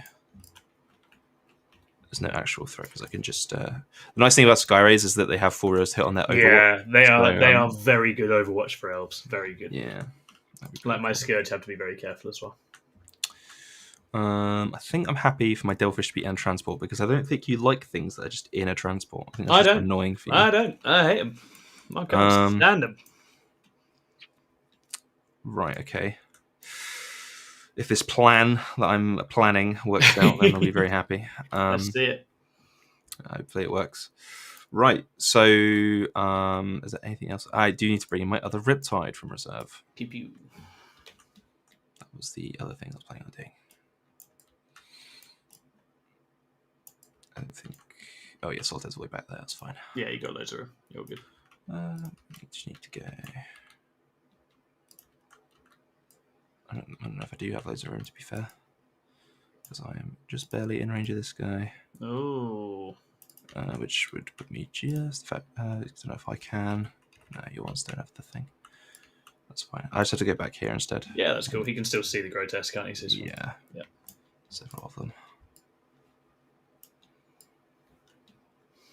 Yeah, you can still see like 3 of them. Mm-hmm. One that's on the objective. That's fine. Right, okay.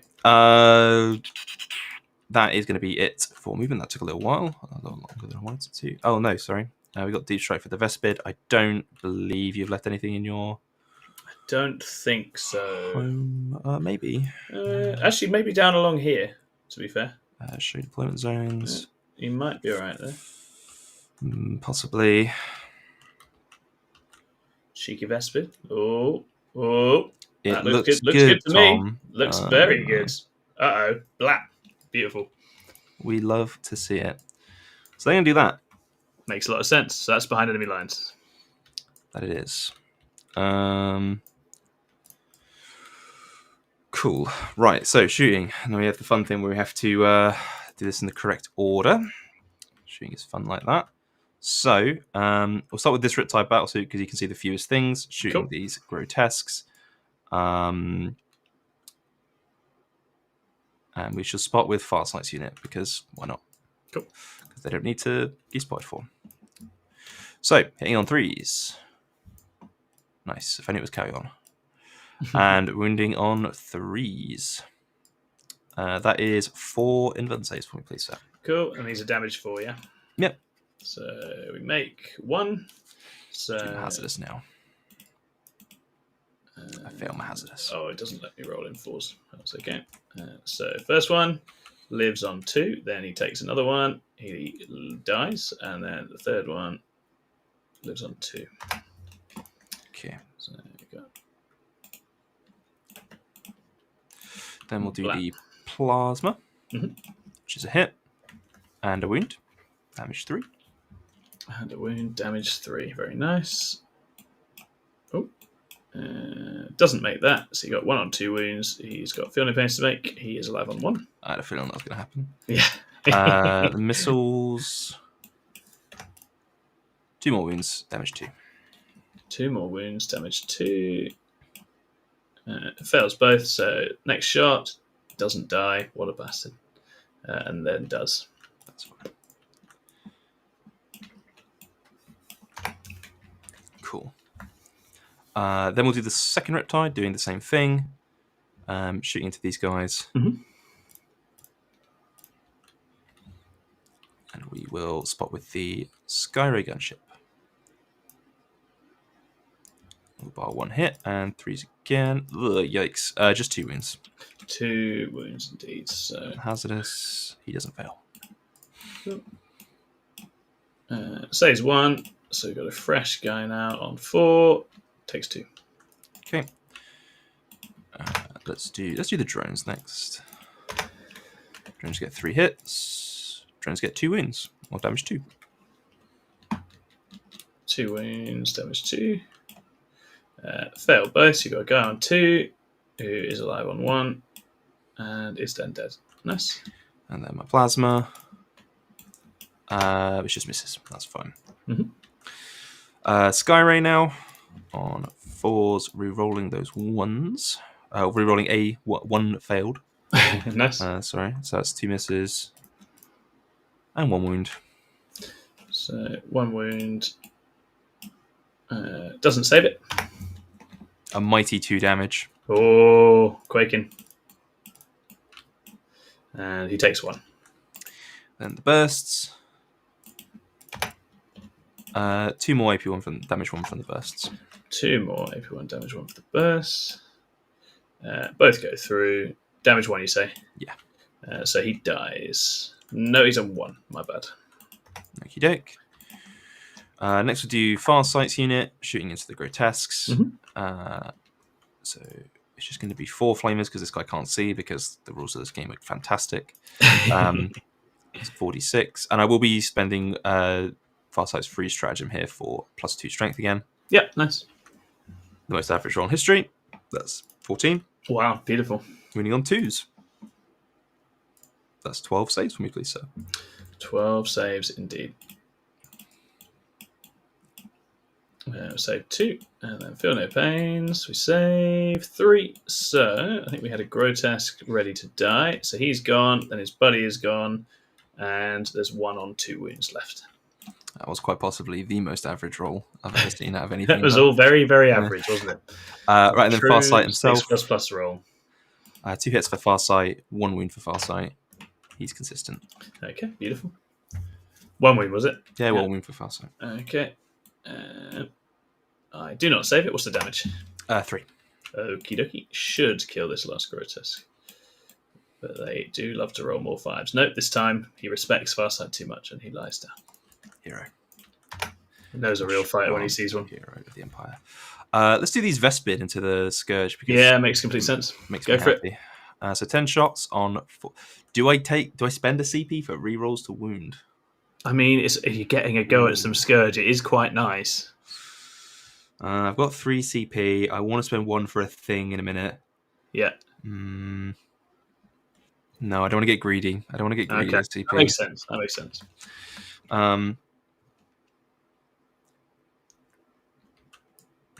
Okay, so let's do. Sorry, brain. Oh yeah, sorry. 10 shots, 4s, 2 hits. That's why you don't do it. And 3s, just the 1 wound. Oh, I didn't even kill a guy. Yeah, that's sometimes. This is why auxiliaries. That's why auxiliaries are shit, and no one should respect them. Yeah, I mean they're called auxiliaries for a reason. It's fine. Right. Okay. So let's do the Riptide into Urian. Okay. And we're going to spot with the stealths. Yeah. And we're going to use his once per game dev wounds here. So we're going to be hitting you on 3s. You're on the 1s. Yeah. And he's toughness 4. He's T4. Yeah, that's right. So it'll be 2s. This is the main event, guys. 1 dev wound and 4 invulnerable saves. Oh dear! Come on, Urian. Can he tank a Riptide? I believe in him. It's not gone great. He has taken 16 damage. He doesn't love that. That's quite a significant amount of damage for a little guy. He had a go, but he's down for the first time. Behold my technology. Right. How many wounds does a Raider have? A Raider has 10. Okay. The rampages should just kill it. Yeah, it should do. But you can soften it up if you were so minded. Yeah. Okay. And when does Urine get up? It's end of shooting phase, right? Yes, that's right. Yeah, So you'd okay. know whenever you're done shooting. Yeah. Yeah. Cool. Just making sure. Yeah, I lined up a lot of stuff to put into him just in case he lived, but he didn't. So this is the beauty of Urian. yeah. So that's fine. With all of these kind of combined arms, I think Coven give you something you don't normally have in Drukhari, which is the risk that the opponent won't kill you, and you can play a different game with that. Yeah, exactly. Okay.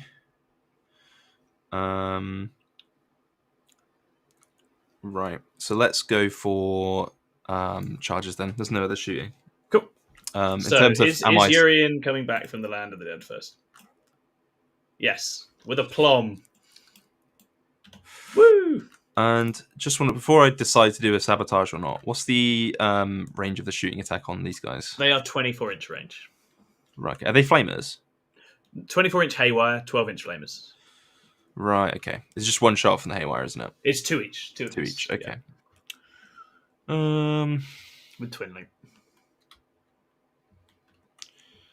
It's basically just the these guys that could do it, which is like super risky. I'm doing very badly on scoring, so because the secondaries haven't been super kind. Nice. So what am I looking at? 8 at the moment.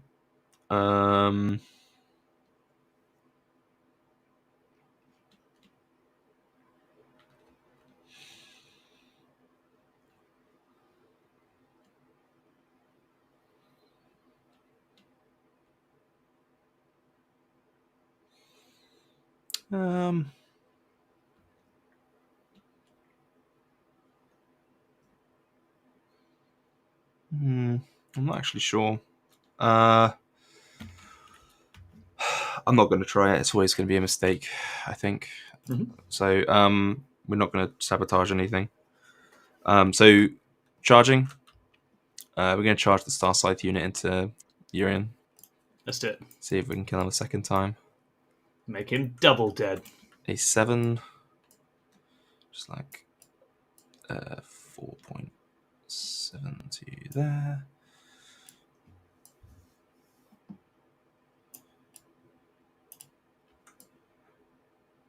To here. One goes to there. It is worth saying there is obviously the Court of the Archon here. I am aware. With the fights first. Yeah, I need them to be there. I need them to be not here. There's nothing I can do. Otherwise, you're just going to win the game on primary. I get you. So I have to try and bait you somehow. I get it. I will intervene with those into fast sight. Oh, it's a 4. I mean, pretty simple. I think they have just made it. Yeah. Just about.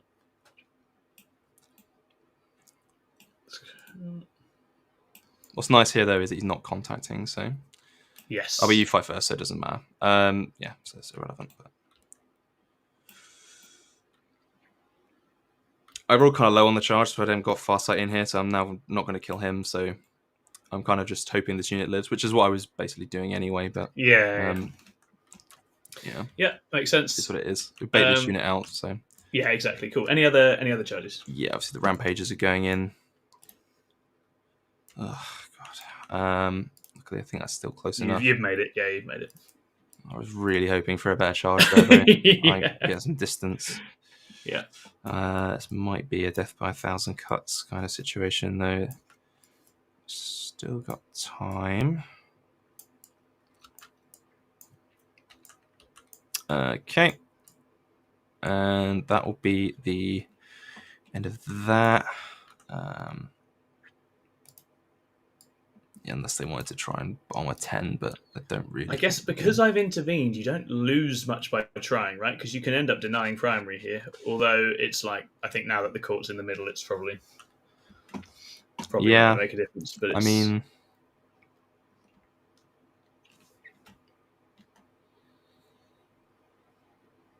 I think I'm at the stage of the game where I've got to try and make some long bombs, to be honest. That makes sense. We'll try for a 10. They don't get the 10. Cool. Okay. So yeah, go for it. Hit me. Okay, so in terms of empowerment, I have 3 tokens. I will put 1 on the court, and we will spend 1 CP for sustained hits, so the court will have sustained and lethal. So they all come up this way. Mr. Slith will come up this way as well. I need to just power these boys in first, but that's fine. Archon, Mr. Slith will base here in just a second. There we are. So I don't know what the toughness of a crisis suit is these days. That's T5. They're made of paper, to be fair. Yeah, and they're not infantry though, are they? No, they're vehicles. No, okay. Oh yeah, I guess that's the thing. But yeah, so it is relevant here for the Archon, especially. So the Archon strength 4 or strength less than that. I think it's. Actually, let me check his Venom Blade. I never actually normally use it as just a combat one. It's always like +1 to wound, rerolling wounds. Like it's rerolling wound, but it's not +1 to wound because it's not Sky Splinter. Yeah, so we've got the Archon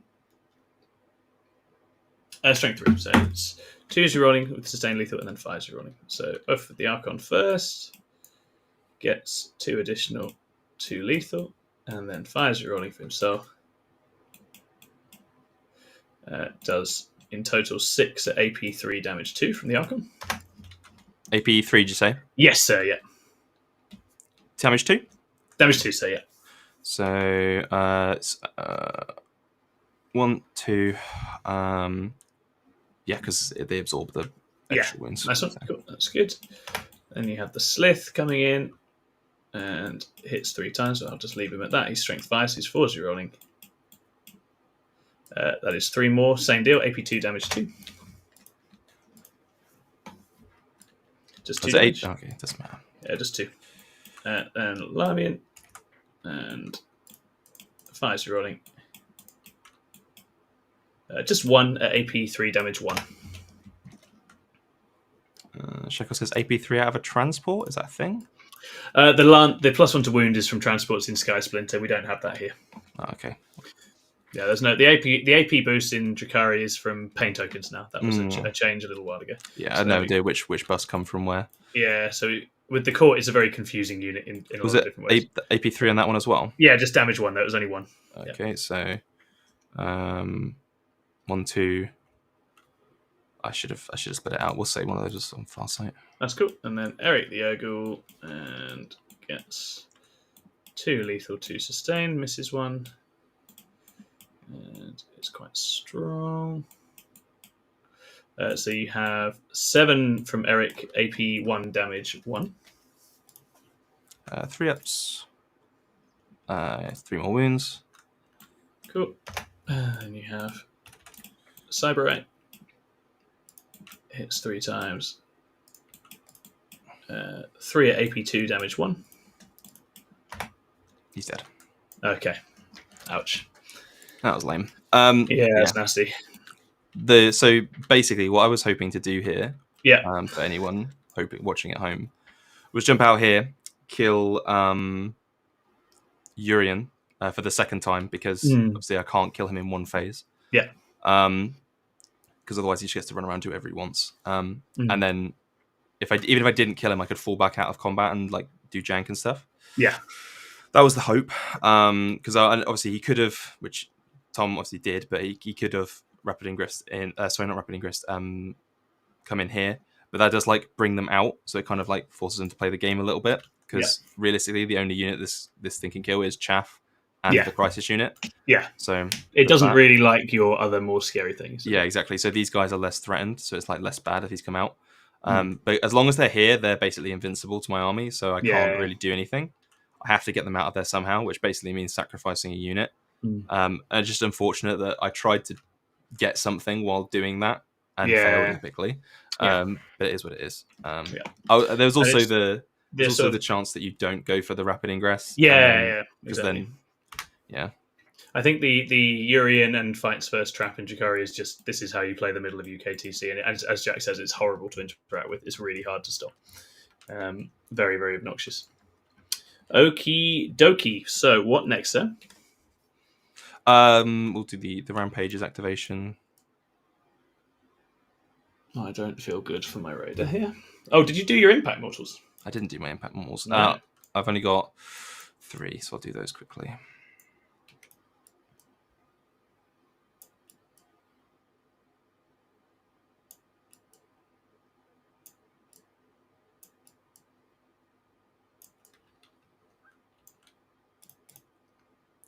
D3.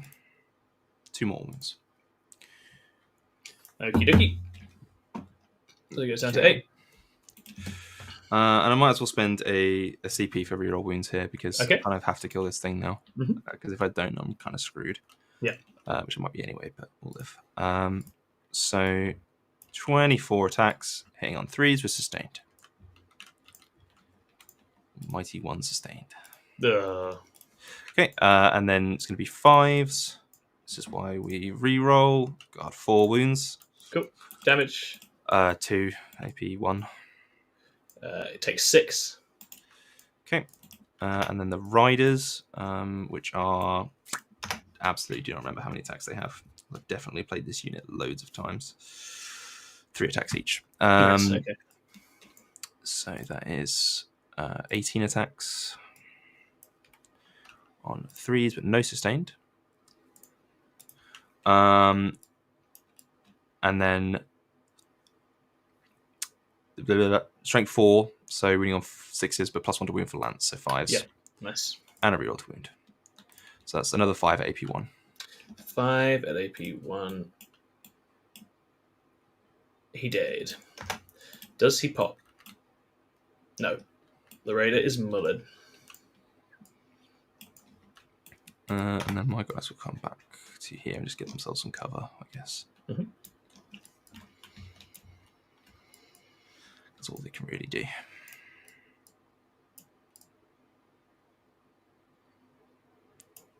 Unless, of course, I wanted to move them forward, but I don't really gain anything from doing that, unfortunately. Yeah, it's an interesting one. I mean, if they are here, I really cannot then push the Talos, right? Because I have to go back to sort these out. So I can see the appeal in doing it, but equally, you're quite solid on this position anyway. Yeah. So it's like, I think that's fine. I don't think it's necessary to push them out. Maybe it invites a bit more shooting than is needed. And you've already got these guys here to screen up this end now. Nice. Okay, so you score... 3 for behind enemy lines, and that'll be it. I'm going to get rid of sabotage, because that's a shit secondary. Yes, indeed. And... Oh, you've already scored it. Fair enough. There we go. Beautiful. Okie dokie. So we will move it to my turn. I will take a 10 on the primary. And we'll draw a couple of cards. We have behind enemy lines and containment. Oof. Okay, so containment should be okay. Let's have a look at the situation. We got Hellions there. And we got Hellions. There should be a spot like here behind my home objective that you can come in. Yeah, I was going to say, if I want to come in... if I was trying to get behind enemy lines as well. Yeah, and this is where it sort of depends a bit on you and Overwatch, doesn't it? Obviously, there's definitely some mischief to be had with Overwatch this turn. We need to try and actually kill some of the bigger things if we can. Push up a little bit this way. And yeah, obviously Jack is trying to tempt me into yeeting my court. Because the bloodlust will kick in now. That's whether that's helpful. Or whether we just sit tight and grind more. Probably is. I think in the interest of going, we'll probably go. One Hellion unit can do a containment here, so that's a good start point. I think we'll do that. That's not what I mean. You got to be here. There we go. And then we've got the troop. And we've got the soldier. And we've got the court as options. We do have the Crutox just lurking. So how fast can the Crutox go if they're so minded? If I spend 2 CP on it, they can go 13 inches and charge. Right, okay, got you. Cool. So cabs are going to come back. Now your reserves have come in, haven't they, Jack, at this stage? Yeah. They have, nice. Okay, so we come to here. And we sticky the midboard with the Court of the Archon. And there is chaff for the unit. It's lurking. There's a question of whether we try and push up or whether that's going to cost us too much. In terms of overwatching, we want to be, if anything, in 24 of the Riptide, but not in 24 of the the Skyray, because the Skyray will melt us. I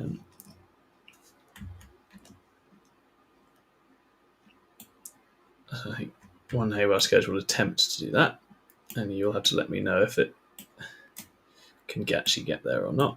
It doesn't want to be in 24 of this bad boy. No, it needs to be further back. So C24 this guy is... Yes. Yeah, so it needs to be back a little bit. Yeah, it's like there, right? Yeah, behind that guy. Yeah, that's fine. That's fine where it is. Okay, and then if they are there, can we be 24 to Mr. Guy? Oh, no, it might be difficult to actually set up. Because it is further to him than to this guy, though. Or is it? Am I imagining that? That's 24.8, and that's 24. No, yeah, so they should be able to do it. I'm just trying to work out exactly where. Anyway, I don't know if they can all do it, to be fair. But... No, it might not be everybody. What a panicky thing. Scourge have to not take the piss. So they're in range of him now. How are they getting on with him? Looking okay from him. Yeah. Okay from him. Okay from him. Yeah, okay, we've done it. Good. Well done, Scourge. So we could send the troop. How far away is the troop from the Skyray? It is 18. So 17. So if we advance and charge, they move 8. It's not great. It's really not great.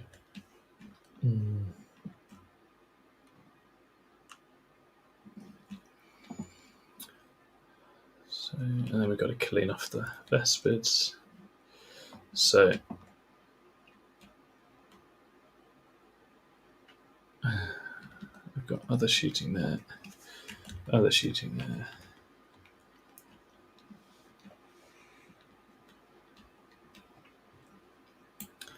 Solitaire, I think, just holds tight. I think probably the troop holds tight. I don't think this is a great turn for pushing the troop.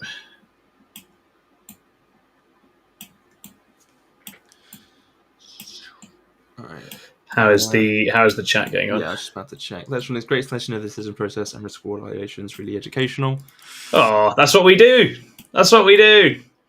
Yeah, it's always hard to do when you're on the losing end. Yeah, I know. It can be painful. Reaper's Wager seems really fun. Extra damage output for an army, which is already one of the best for scoring. Yeah, I agree. It's awesome. It's really. It doesn't tickle my pickle. I'll be honest, but I like that you're happy. I think it's a bit of a crowd pleaser in terms of the strats, especially. There's just a bunch of things where you're like, yeah, these are nice things for us to get. But I think it's I think the main thing will be that I'm interested in is just whether it gets a bit more exciting in terms of when the old output comes and if the Harlequins change at all. I think that could be quite fun. Just say it with me, Tom. Wow, don't even think about it. I mean, I'm not against it. I do like a send. I do enjoy a good send. If we shoot through there, I mean, there's another Skyray up here. We've just got to avoid. So if we're down there, could shoot at this guy. Don't gain a ton by shooting the Devilfish, but it doesn't hurt. So okay for that. And we'll just try and not, again, just trying to avoid Mr. Full Rerolls Overwatch over here. It does actually make life quite faffy.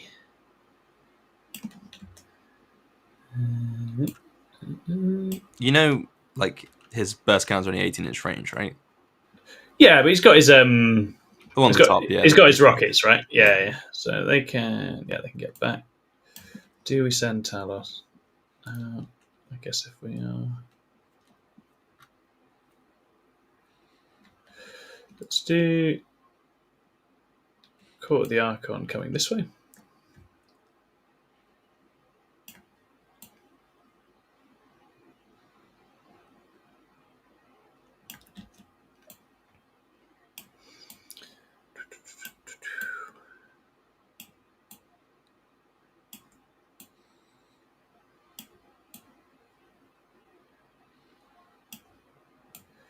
Silly Slith. And Urian probably gets in on causing trouble in here, so he'll come this way. And so we've got shooting there, shooting there, shooting there. Hellions come into other containment, I think.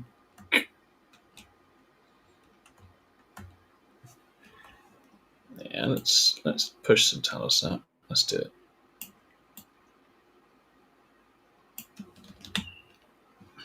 Get involved and see what happens.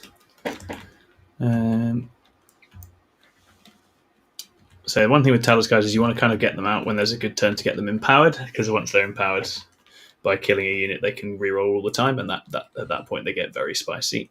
So we've got our little baby Hellion squad. So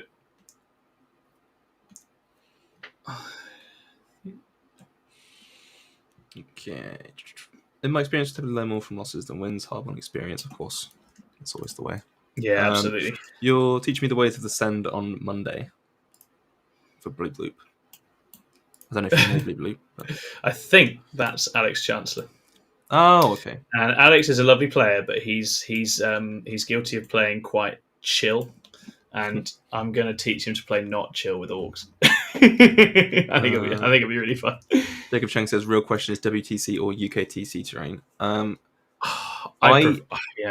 I don't like WTC terrain personally, but that's because I'm a Tau player. The WTC boards are very heavily skewed towards, I think, combat armies. Yeah, from what I've seen. Yeah. Well, rather protecting. If you want to be protected from shooting, and just play a draw game, then you can do that on a WTC board, which is kind of like the objective. That's just teams in a nutshell, really. That's just from me looking at it. I prefer UKTC, which again is also not very Tau favored. The Tau favored terrain pack is Games Workshop. To be fair, like that is definitely a Tau favored terrain pack. So that I've played a lot of WTC. I really enjoy it. I think I have more appreciation for it now. UKTC is an interesting one. There's actually a lot of difference between different rounds in the UKTC pack right now, and so I'm enjoying that. But some of them do feel quite like, here's your thing, here's what you do. So in terms of pain tokens, we spent 3 down to 2, then we got 2, so we are on 4 going into my shooting phase, Jack. So we are going to pop pain tokens on, I think, both the Haywire Scourge squads and the Court, and then leave it there. We're doing containment with the 2 Hellion squads, taking us up to 6 for that. I don't think we're going to do behind enemy lines, but we will see. It's not impossible. So we will crack on. So we've got... where are we going to start? We'll start with the Haywire Scourge we're lining up this one Riptide, so they will fire at him now. So you have 4s rerolling. And then 4s to do dev wounds. And they do 9 dev wounds. And then they will hop Twix to safety.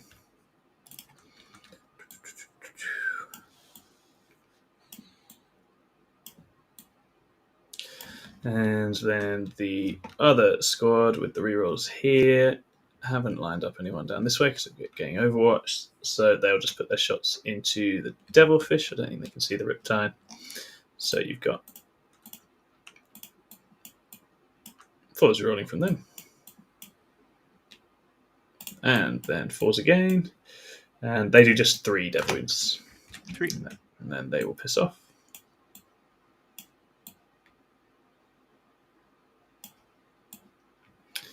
And we only empowered those squads, so everything else is a bit more chill now. So we've got the Cabalites here. We'll just fire their 10 Splinter into the Vespids. So 3s.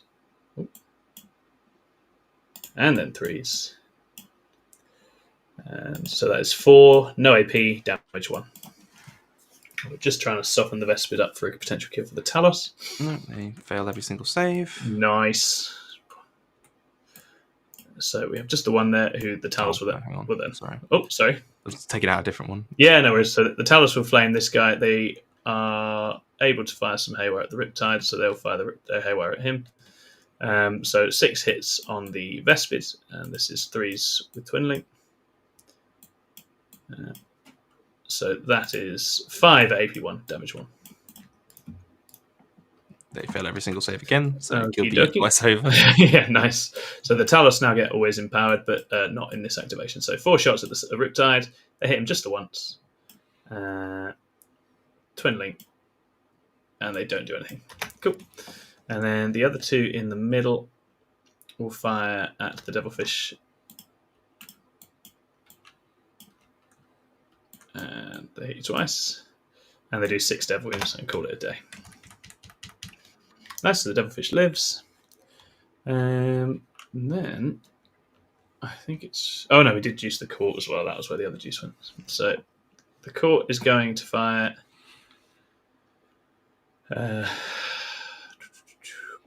blast pistols at the last stealth suit. And then I think... Yeah, tricky. Probably a case of not getting too greedy here.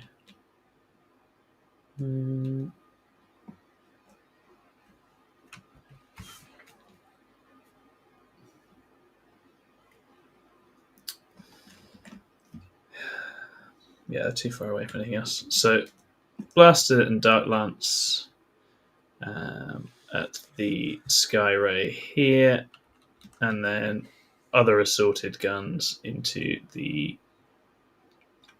let's just chuck it at the Vespid and go from there. So we've got the Eye Burst from the Medusa. It's D6. It's 6. 3 is your rolling. So that is 6 at AP2 damage 1 from the Medusa on the Vespid. Nice. Take 2. Nice. There we go. They now have to do a battle shock for me, Jack, because I'm spoopy. They fail. Yeah, beautiful. Gets us a pain token. Okay, and then we've got a pair of blast pistols into Stealthy Man. So the Archon, he's hitting on 3s with a reroll. He does hit. He does wound AP3. Who's that on, sorry? The lone stealth suit here. Okay. He loves it. Yeah, he does. Yeah. Nice. The next guy hits. That's a lethal hit, so just 1 more. Same deal. Oh, my word. Of course he does. Beautiful. Okay, good. Right. And then we've got Shredder into the Vespid. For 6, I mean, I'm rolling very hot on those torrents. So this is another 5. No AP, but no cover either.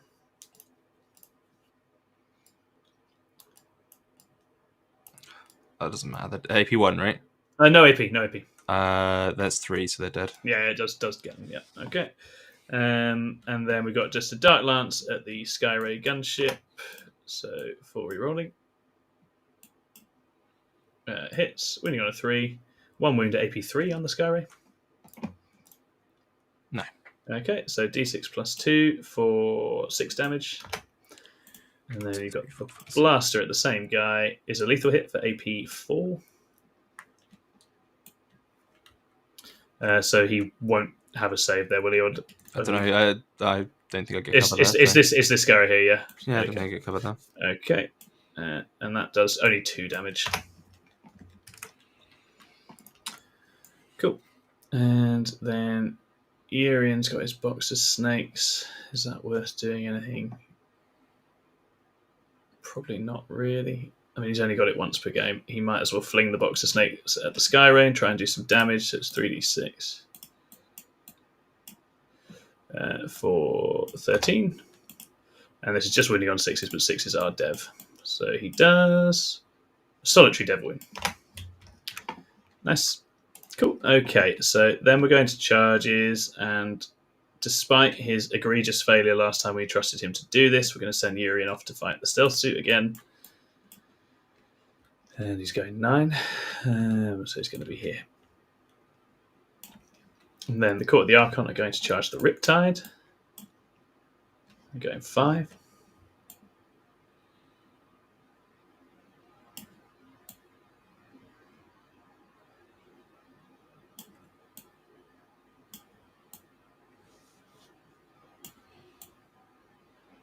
Oh, Slithy's going 9. That's a really annoying number to roll. Yeah, it's Because what I was hoping you were going to do there was roll slightly better, and then I could heroically intervene with the Riptide and block yes, yeah, block going the on to my home objective. steal. Yeah, And it's the stop that as complete well. it's the complete opposite of your turn where you got a bad charge for being in the wrong place. Yeah.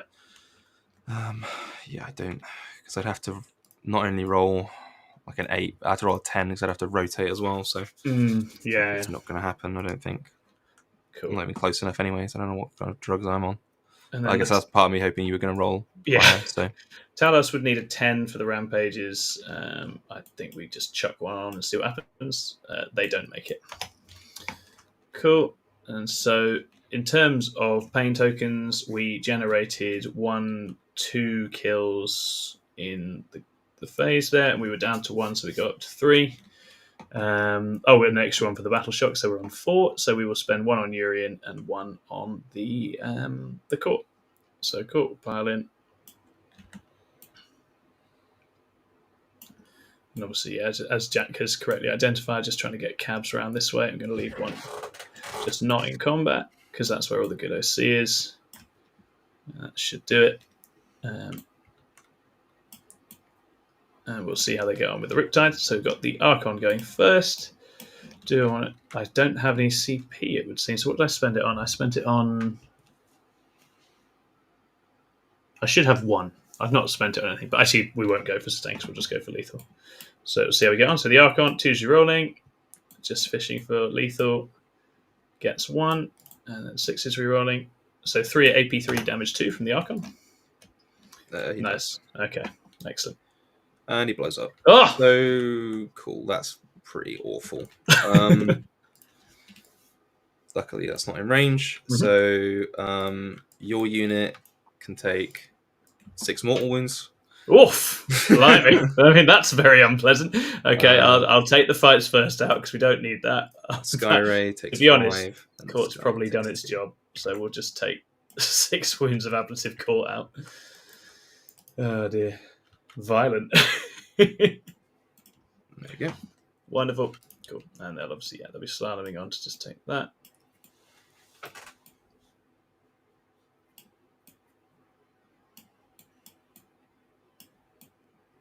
It's an expensive but brilliant unit. Then we have Urian going into our friend, the Estelsi.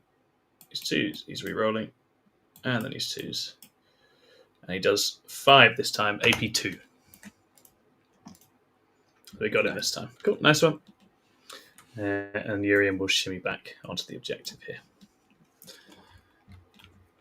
Okay, so that's a good turn. We get behind for 3 and containment for 6. And we put Jack to 5 on primary again. And we hand over to you, sir. There you go. Cool. Right, so... I'm just going to grab a glass of water, and then I'll come back and work our lovely crowd. So I got Cleanse and Defense Stronghold. Of course I did. I'm going to reroll. This game is just out to get me today. Right, so how much CP do I need this turn? I need...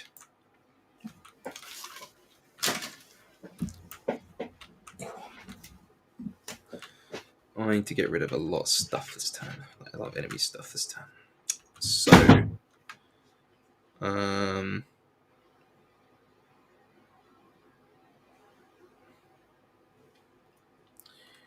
we can... We still got the Rampages. We still got the unit inside the Devilfish. We still got 2 Riptides available. Where are we going to put this damage? Does a Talos have a Feel No Pain? That is the question. Because of course it does as a 5-up. Right.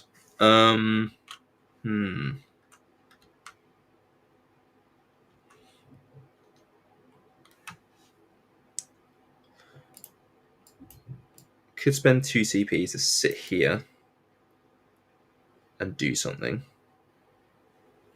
We can go this way. We can go this way. We can go this way. Tom doesn't have enough CP. Oh, he does have enough CP for his reactive move, so we can save the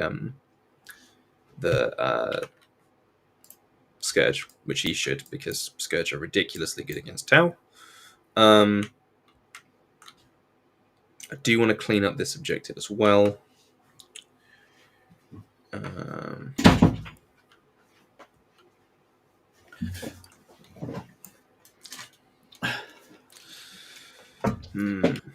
Alrighty. So we're back in the room. Let's see how chat's getting on. There's a lot of chat about the purple Votan.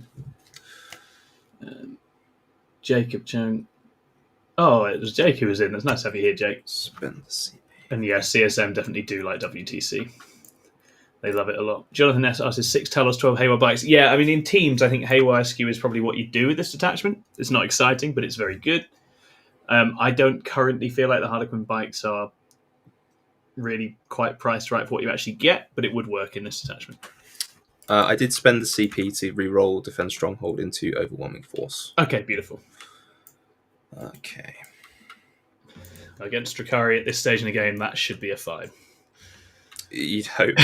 Yeah. So.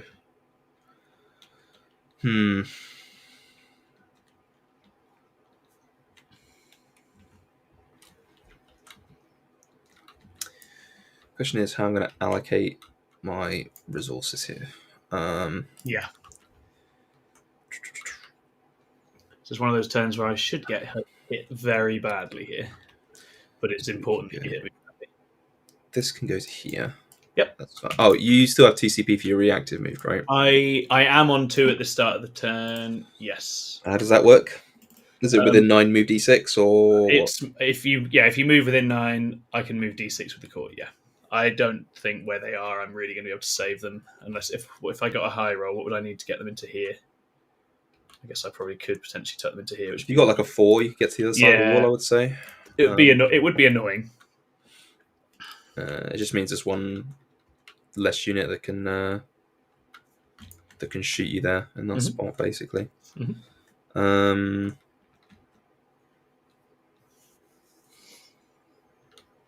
Which is probably fine. Because he's already on there, so that's 3. You've got 9. Okay, so I need to kill for you.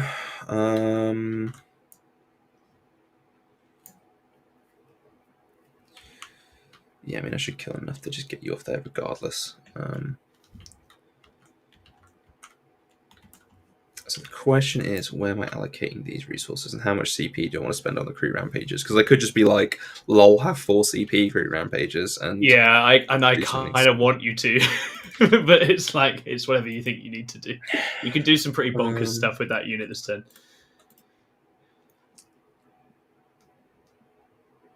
Do you have fallback and shoot for the Scourge? I do not. Okay. No. If they're tagged, they're tagged. That's the feeling. That doesn't work. The bases are too small. Okay. So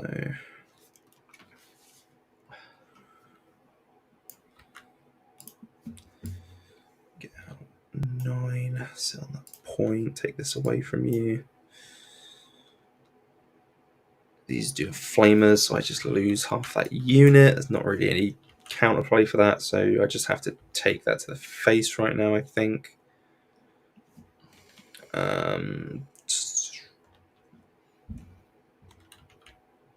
Yeah, you just have to take a flaming unit to the face. There's not really anything you can do about that at this point in the game.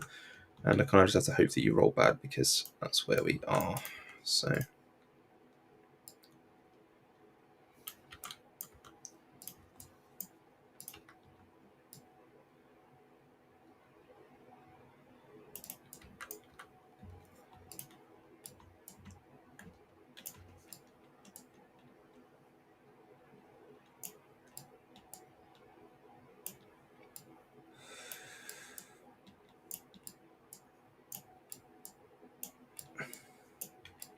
Would you like to overwatch the breaches, Tom? Breaches are pretty horrible, so yeah, we will overwatch them with the Talos. Go down to 1 CP. It's 2d6 on the flamers. We roll 9, and you're -1 to wound, don't you? They are indeed. So it's 4s, but twin linked on the Talos. So it is. Oh, it doesn't do anything anyway. But 6 AP1, damage 1. We lose 3. Nice. Okay. Acceptable And losses. then they have the Haywire. They're always empowered, so it's 6s, re-rolling. And then is the -1 to wound even if the strength is lower? It's always -1 to the wound, yeah, because only so T3, always. so... Nice, so re-rolling, and it's your T3, so it doesn't work. Does nothing. Okay. Cool, nice. Right, so that leaves them to go there.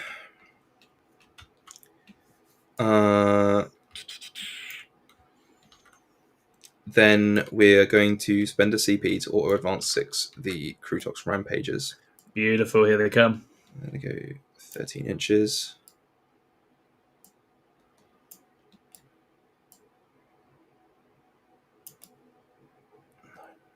Six.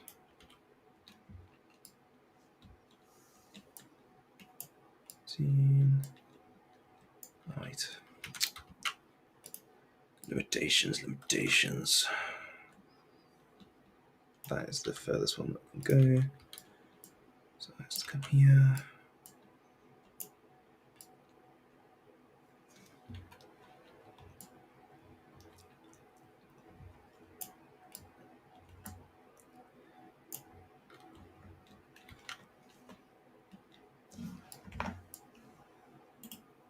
Crutox going in hard. And yes, Jonathan, you're right. It is a good way of generating interest in the upcoming Eldar Codex for sure.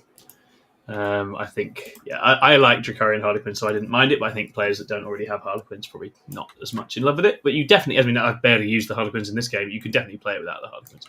You can play pure Drukhari in this and it's fine. And there's some love for 30 Gargoyles in the chat because it's a chat that Davey is in, so that doesn't massively surprise me. Just advancing these stealth guys up. Beautiful. Thank you, everyone who's hit like and subscribe. You've taken us up 10 subs even whilst this game has been on, so that's awesome. Please do hit it if you haven't already. Leave us a comment on there. Obviously, share this video around if you want us to make more of them. We will. Jack's very keen to make these as often as he can. So give him some love, and he will certainly make them. If you want to chuck us a super chat and say thanks for a cold Thursday night's work, we'll love you forever.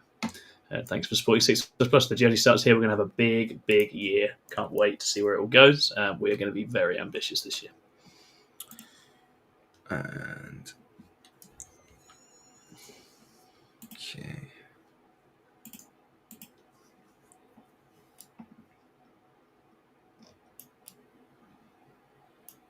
Good here. Right.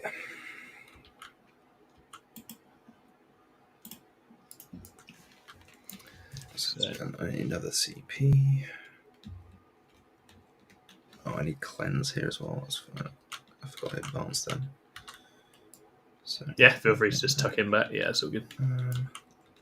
Actually, what's the distance here? Within 8, so they can do stuff there. So yeah, we'll stick to the original plan. I'll go Very nice. There. It's there. At this point, there's not really any point stopping Tom scoring more with Hellions because they've come in now. So yeah, okay, you're fine on that front. Either way is fine then. Yeah, exactly. Right. So I've already spent 2 CP, so I've got 1 for advance and charge, 1 for response to wound, and 1 potentially +1 AP. I kind of wanted +2 strength as well, but I don't know if I'll be able to get that. +2 strength rather. So I'd have to pick one less to go for. I guess it depends how we roll here. Okay. Yeah, for sure. So, let's start with the easy stuff. Let's do the Riptide into this. Absolutely. So they have no decent defenses now. You've got 1 Lamian and then 5 Weeds of Cabs and the Archon. Yeah, we'll spot with this Skyray over here. Yep. 3s and 2s. Nice. Might as well use the once per game Dev Wounds here as well. Yeah, absolutely. One at the end. Yeah, so that's fine. 1 Dev. So you got the Lamian taking it on a 5-up, dies, 2 Cabalites taking it on 6-ups, die, and then a 4th is dead. Well, the Dev will be at the end though, right? Oh yeah, that's right. So this is me attempting to get around the 2+ inbuns. I get you. Yeah, very smart. So as it stands, that's looking like a pretty good bet because that is most of the unit dead. You just need to kill 1 Cavalite, then the Archon will pop anyway. The missiles get 2 hits and 2 wounds. AP on these. 1. Come on, Hero Cabalite. He makes it. Okay. Oh, And then the plasma. Cunt. I can't CP reroll it, so we'll just have to lose that because, of course, we do. Then the Sky Ray will shoot him and just see if we can get lucky. Okay. 1 reroll. And 2 more wounds on. So 2 more. So we've got the Cabalite. I assume it's quite high AP. Yeah, AP3. So he is dead. And then we've got the Cabalite's Archon. 4 up armor save base. That's Yeah, they are. Yeah, wild. that's great. And Can't believe people ever say they have bad saves. Unbelievable. The Archon saves the first one. Yeah, the bursts. That's 4 saves, AP1 damage 1. 4 saves, AP1 damage 1. So ordered roll. He makes it through those. Cool. Right. Over here, we're going to do the Riptide into the Talos. Yep. Which one do you want to go for? We're going for these ones over here. I don't. We'll spot with these stealth suits here. Nice. He's used his once per game dev, so he can't do it again. Don't remember what he used it on, but I'm pretty sure he's used it. So yeah, 3s you're on the 1s. Come on, there we go. And then strength 8, so 3s. That is going to be 5 AP 4 actually because of the Crutox rampages. Delicious. That is 5 6-ups. Fail them all. Damage? 4 each. Very nice. So the first Talos takes Don't first, take any wounds. First 2 for. He lives on a single wound, takes another one, and then there's 2 more to go after that. Riptide's going through Talos like butter. So he dies, and then his buddy takes the final 2 and is on a single wound. Okay. The drones. We roll those 1s. And 4s. We roll those 1s. It's 2 AP. No, it's 4s to wound, not 3s. Yeah, they're T7 on the Talos. Yeah, that's right. Plasma and 3s, twin linked. Come on. There we go. 1 AP4. 1 AP4. So 6 up. Saves it. Okay. He's on 2, right? He's on 1. He's on 1. Okay, Yeah. cool. I know the Coot Rampagers do have guns. They definitely do have some spears or something, don't they? Yeah. They have Crute, pistol, and hunting javelins. Cool. Beautiful. Very nice. So they'll shoot those. 12 shots on 4s and 5s. 2 wounds, no AP. 2 wounds, no AP. 3s. Makes those. Cool. Okay. Need to save him for a minute. Only 2 wounds. That should be doable. Right. So the breaches are going to shoot the Talos with liquid fire. Okay. We're going to spend a CP for +2 to their strength, putting it to strength 8. Oh, lovely. Yep. And we're going to spot for them with the stealths. Sounds good. So I've got 7 left. So times that by 3, so that's 21. We're hitting you on 2s, re-rolling 1s. Pretty damn accurate. Shotguns, 3s, man. Never miss. Beautiful. And then 3s, re-rolling everything.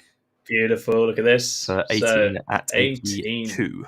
AP2, so that is 18 5-ups first for the Talos. They save a few. And then Feel No Pains, 5-ups for the Talos. They save a couple, but that downs one of them and leaves 1 on 3 wounds. Okay. I'll take this one. Does that one pop whilst he's there? No. Fireblades drones. Oh, I should roll for the other one because he was near my scourge, so it's relevant. Okay. If he popped, he did not. Cool. And then that is 2 more wounds at AP1 from the drone. 2 more AP1 from the drone. So 4-ups on the Talos. Save 1 damage. Just 1. Just 1. So we've got a guy on 3. It's Feel No Pain. Doesn't work. He's on 2 left. And then the Fireblade. Re-rolling his 1s. And then strength 7 now, so 4s. So it's 2 at AP4 and 1 at AP1. So 2 at AP4 on the Talos. Saves 1. Damage Just 2 on Finnepen. those. Oh, so he fails 1 Finnepen. He'll be dead if he fails this one. He is dead. Very nice. Does the Talos explode? He does not. So Talos getting absolutely melted in the center, guys. Right, okay. Then we've got the Devilfish. We'll just shoot all of its guns at the... actually, no, we'll do the Sky Ray to shoot all of its guns at the Homunculus. That makes more sense. Yeah, sounds good. I keep calling him the Homunculus. It's actually Urian. It's Mr. Special Boy Urian, exactly, yeah. And we'll swap with the Devilfish. So 3 3s with 1 reroll. Yep. And 2s. That's 3 invulnerable saves for me, please, sir. 3 invulnerable saves on Urian. 4 ups. He makes 1. Damage is... Oh, come on, man. 5 damage. 5 damage. Oh, 5. Oh, yeah. So Plus 1 each. Yeah, nice. So it is 4s. He takes 2. He's on 3. Then the bursts.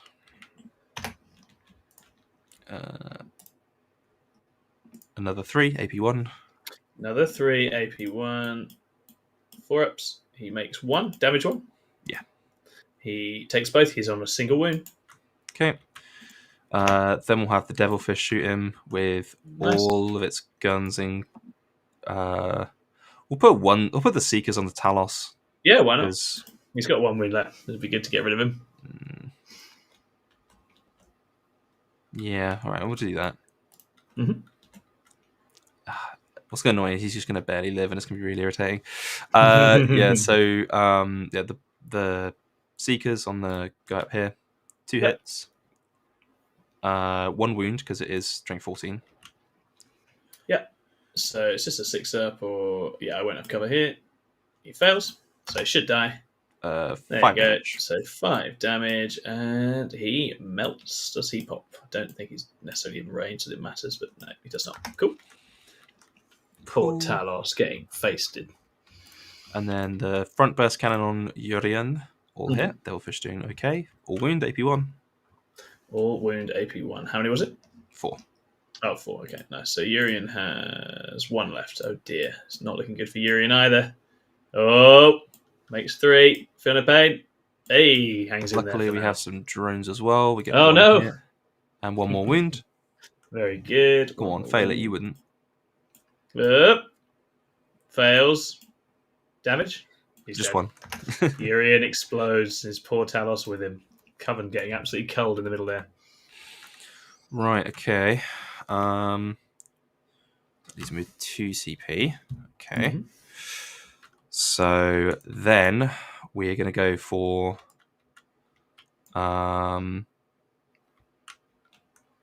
That's all the shooting.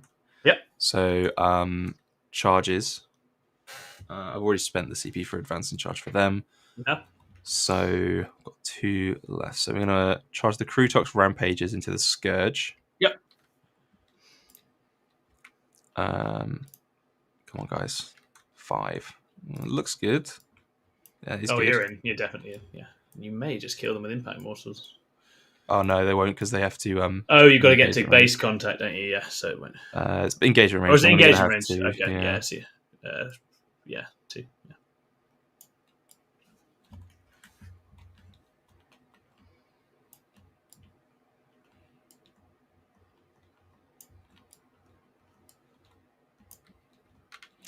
So we'll do 2d3 or 2 4-ups for 3 more wounds. 3 mortal wounds. Ouch, ouch, ouch. So I don't think it's going to make any difference. We'll take these 3 and we'll see. Yeah, I'm still within 4 inches. Yeah, exactly. I think they still get absolutely pummeled. So we'll activate with them. Oh, I have to do my see if I'm going to do other charges elsewhere. Oh yeah, because you could charge the Archon if you wanted to. How many wounds does he have? 3 or 4? He's got 4. I might kill him with a tank shock. He could. I guess that's worth trying. Mm-hmm. Yeah, we'll charge you with the Riptide here as well. 10. I'm going to charge you and go to this side of the wall. Or this side of your model. Sorry. Mm-hmm. Yeah, makes sense. Yeah. And then we'll tank shock you. for 4. Oh, he's blatted. Nice. Very good. Now that's all my charges. So we'll activate with the rampages. Yep.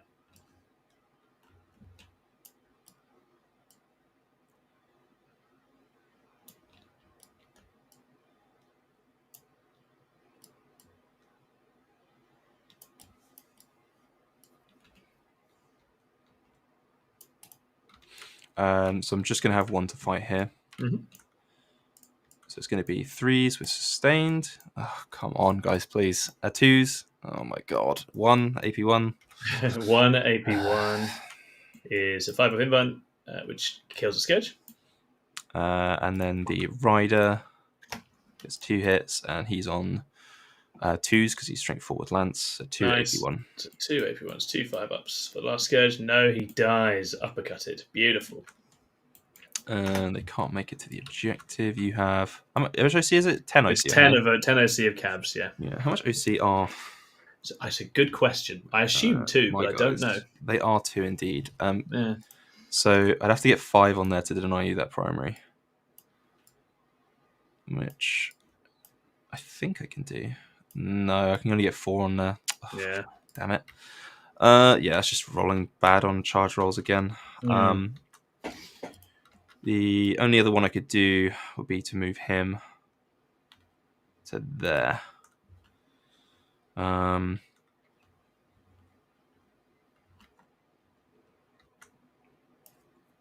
kind of just put some pressure on these guys, but not a ton. Mostly him getting in the way. And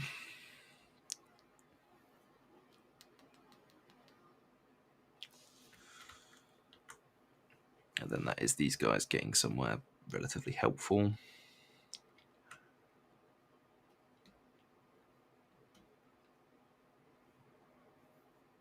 Yeah, we're going to spend a CP for coordinated Okay, cool. maneuvers or whatever it is. Yep. Tau jank. Yeah. Interlocking maneuvers, there we go. To go 10 this way. Okie dokie. Because 2 reasons for that. Yep. 1, it puts more OC in this objective, which is always good. Yep. 2, it kind of helps block out the troop just running over in this direction. But it also stops the troop and the what's it called? Just the solitaire just coming through, charging here and sitting on my home objective again. Yeah, exactly. I think you want to give me more to do in front, don't you? We don't want to let the Riptide be a springboard for him to get into my home objective again, because this is a bit far. Yeah, it is. So that's not so bad. Very good. That's a decent turn. I think you picked up a lot. Yeah, it's just points, isn't it? So yes, we get a 2 for cleanse, and we get a 5 for overwhelming force. Yep, you do. So that takes you up on the cards to... Oh, did I pay 2 CP for that Vect because of Vect? I didn't, as I was supposed to. Oh, the Archon was already dead. You killed him already. The one I tank shocked him. Oh, yeah, you would have had to pay 2 for the tank shot. Oh, yes. Yeah, I can't do that then. So you just take my objective. Shame. Thanks, Seth. Well, Seth, really right. everything. Yeah. Do you not have 2 for the Archon? Okay. No, I have enough for it. It's just like I can't do the move after I charge you. That's all. Well, you would, because you just spend 2 and then he'd be dead, right? Yeah. So, but then I can't spend 1 at the end of my turn. Oh, for the I get you. Yeah. So what's going to happen now is these troops are probably going to come here and probably not do much, but they will take my home objective. So he would die, right? Yes. Yeah, you killed him. Yeah. Cool. I get you. Yeah. No, do I get to consolidate now? You should do. Yeah. So you can at least get on the objective. Yeah, you can at least be like that. It's not nothing, at least. No, absolutely not. Yeah. Cool. Alrighty. So we will then move it into Drukhari turn 4. Tau starting to grow back into game, as is their way. We'll get a 10 primary. We will draw a couple of cards. Overwhelming force, area denial. Oh, I don't know about that. Don't love that, but that's where we're at. I mean, Hellions could get a decent way in. Nah, it's a long way. It's a lot to deal with over there. Got the Venom. We've got a very real threat to our home objective on its way. So I think we just need to try and get some points of our own. So we have 2 CP to play with.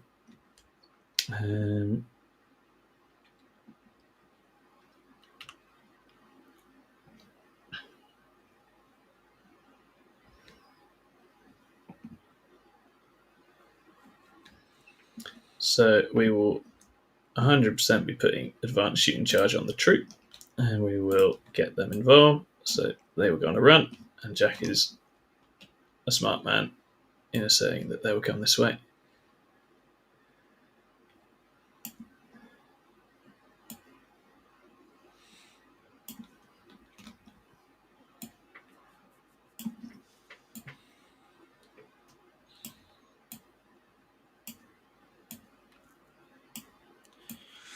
Yeah, so hindsight being 2020, if I'd known I had to pay 2 CP for that, I wouldn't have even attempted that because it's more important to me. I wouldn't have done the tank shot because it's more important to me that he's not in a bad position.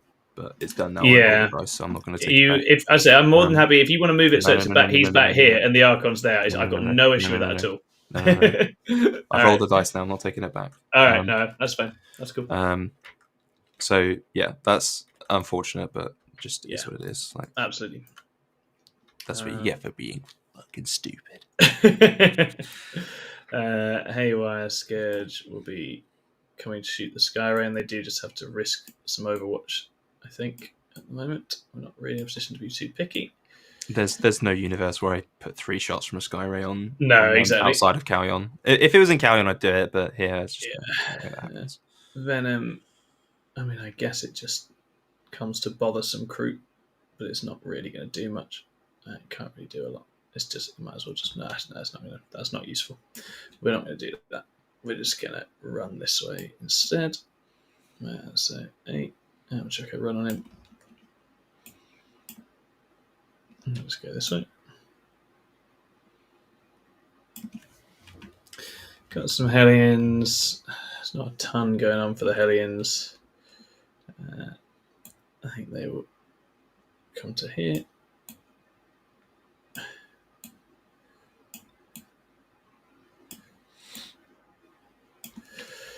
And Solitaire is probably a blitz turn for the Solitaire. Don't know quite how I want to use him.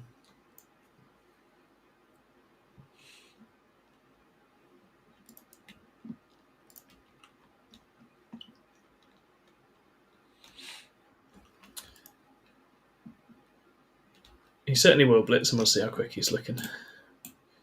So 12 plus 4, 16, and he can advance and charge, so he'll chuck his run on anyway.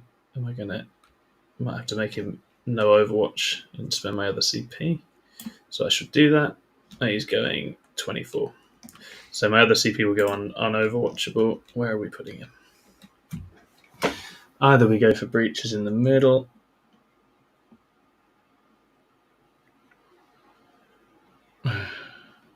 Or we support the troops up in the corner.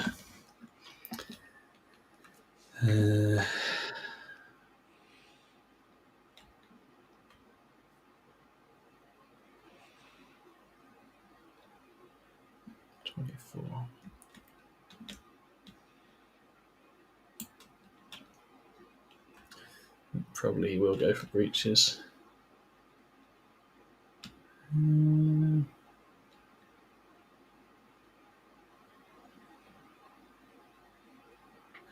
Or does he go this way? Didn't need no Overwatch at all if he goes to there. So I might actually do that. We've sent the CP now. And then other Hellions. Does he fly? No, it's just infantry. Just goes. You can't go through my units, right? Oh, that's the point. He hasn't got old flip belt, does he? No. No, so ignore me. Okay. That's old school Harlequins. So. Oh, you're right. You can't advance and blitz. I think you can these days, to be fair. I've got it open. Yeah. In your movement phase, you can use stability before it makes a normal move. If it does, So it wouldn't stack with the advance. Okay, in which case he is going only 16 anyway. Okay. So that probably means he's not getting in the Sky Race. Basically, I think probably we just go back to the original plan and just kill some breaches. That's fine. And now you're making use of the no Overwatch.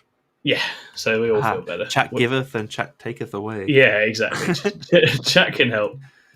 I think the Hellions will just scoot around this way. It's going to be a good 5 or 6 movement for them to get to there.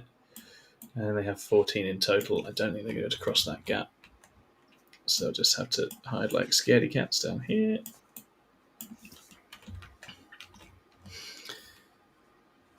Cabs, obviously, just skulking in here and hoping they don't suddenly get winkled out by a bunch of Krutoks. And that's about it. So what do we have? We have overwhelming force. Yeah, Aerodynal's not going to happen, I don't think. I guess if the Solitaire manages to go huge, then maybe. Cool, so we have some shooting. We have, I think, 4 pain tokens. We will only really have Empowered Scourge to think about because it's Harley's turn now. So we will empower the Scourge, taking us down to 3 pain tokens, and we'll see how we go from there. So Haywire Scourge will fire at the Skyray gunship. That is 8 shots. 4 Zeronic. And then 4s. They do 9 dev wounds. That's how many he had. So Beautiful. That's one less thing to worry about. He blows up. Does he? Yeah, for 2 on you. Oh no. And 1 on me. That's rough. Cool, we lose a couple of clans. Yeah, that might keep the Riptide in it. Because that's going to not do enough now. So they've done that. They've done that. I think they're going to struggle to hurt him.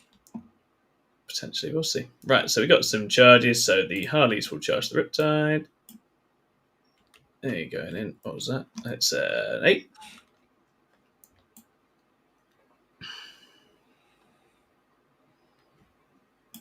I don't know what your total OC on here is. I don't think the troop will actually be able 7 to right now. Yeah, I think if they don't kill the Riptide, they're not going to take the point. What's the OC of the Skyray? 3. 3, nice. He's 4. Yeah, so I think you'll be okay up here, and that might well be big in this game. And they'll come this way. And they'll come this way. Really hope that Riptide doesn't die. That'd be really cool. You've taken much from me, game. Please, if I could have this, that'd be real nice. Mr. Solitaire goes into the breaches here. Have you got an interrupt of any kind? No. Okay, cool. So Solly's on his blitz turn. So it's 12 attacks. It is 2s. You're rolling his 1s. And then you're -1 to wound, which makes these 3s. You're rolling his 1s. So I'm not -1 to wound in close combat. Oh, So okay. That's 4 so more. 12. So it's 12 AP2, damage 2. So 9. So 1, 2, 3, 4, 5, 6, 7, 8, and then 1 wound on him, so he's down to 2. Beautiful. Okay. I could and would have to pile into him. I don't want to do that because I'd rather have that. So he will stay where he is, and that's 1 overwhelming force kill. And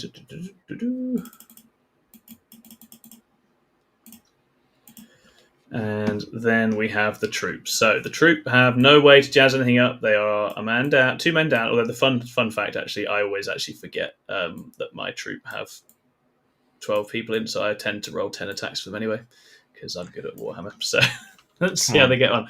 They've got the wager. They've got Lance. Give me your energy. I need If the Riptide lives, this is huge for Jack, and it's basically Dev Wounds and Lance trying to do the job. So let's see how we get on. Troop Master first. 2s, rolling his 1s. Then literally just 5s, rolling his 1s. He does a Dev. He does 3 at AP2, damage 1. Well, that's 3 already. So that's not a good Come on, start. Troop Master. Oh, okay. And then sorry. we have... That's all right. Okay, 8 left. No, 8 left. Then we have the troop. So this is 3s, rolling their 1s.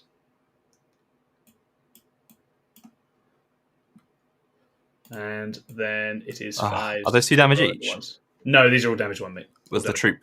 No, the troop master is not damage 2. He's damage 1. Oh, okay. So these are all 5s. You're on their 1s. That's a lot of dev. That is. Come on! It's just 8 dev, isn't it? Yeah. It's cool. It's actually 10 dev. Jesus. No, he doesn't blow up. What I was going to do if that lived was fall back because in combat and then deny you that and get myself a primary. That would have been beautiful. That would have been after your pylons as well, so you wouldn't have been able to get on this and deny me that one. So we got 10 next turn rather than super 5, cool. So. But no, the game just wants to ruin my life. So the Harleys are in, and they have done me very proud there. And that then flips it over to you. Cool. And 5. Right. Okay, so my mission. I'm on 1 CP. Secure no man's land and recover assets. Okay. Starting off recover assets for area denial. Cool. You should be able to get both those. Okay. I think that just denies me being able to get these guys, though. That's the annoying thing. Yeah, I just don't think I can reach them. I mean, I can just plonk them on the objective and say, "Come and get me," because there's not really much you can do to stop me. But I can see a world where you kill one of these with all your shooting. Yeah. Okay. So.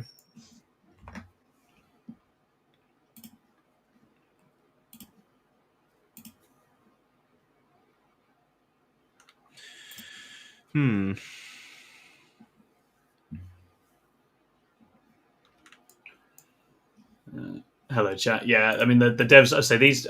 I think that troop bomb did like 15, 16 dev wounds to a knight when I used it in the week. It's ridiculous, absolutely ridiculous unit. Very punchy, very, very, very punchy.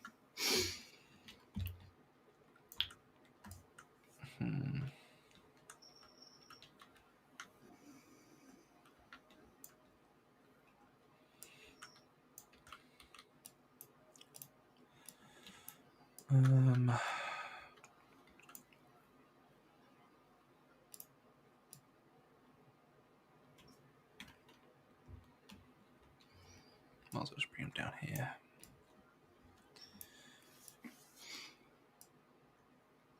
Just try and get weight of shots on these guys. I don't think I can kill them now. There's nowhere near enough damage to get through that many 4-up invulns. Yeah, the invuln is a massive problem in the late game, right? I've been using the troop too early in games, and that's a mistake. It's better now. I'm less confident in Solly living though. Battle shots. I do need to take a battle shock on the Skyray and the Devilfish. To be fair, thank you. Oh yeah. So the Skyray passes and the middle guy fails. Cool. You gotta love the. So that's 1 token for me from that, which is nice. Can you hold area denial with a battle shock? Do you know? I literally can't remember. It never comes up. I don't think you can, but you've got the Fireblade right there. Yeah, I know. I just need to know whether I can. Yes. Yeah, no, you can't. Yeah. I mean, if you have, you have CP as well if you want to do anything with that. No, I'm not gonna. That's not how we roll. That's not how we roll. That's cool. Cool. Mr. Cadre goes there. That's annoying.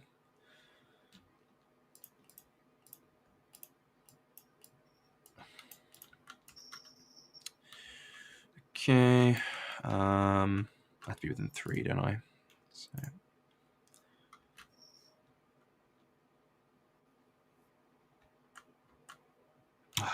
Such an annoying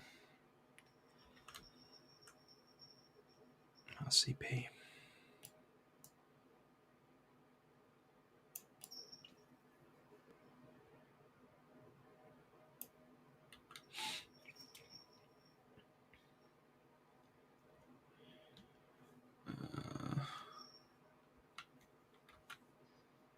Oh, okay. Yeah, thank you. Sorry, that's what they were talking about before. The Fireblades on 1 wound, not 2.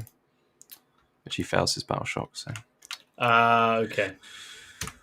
Okay. Cool.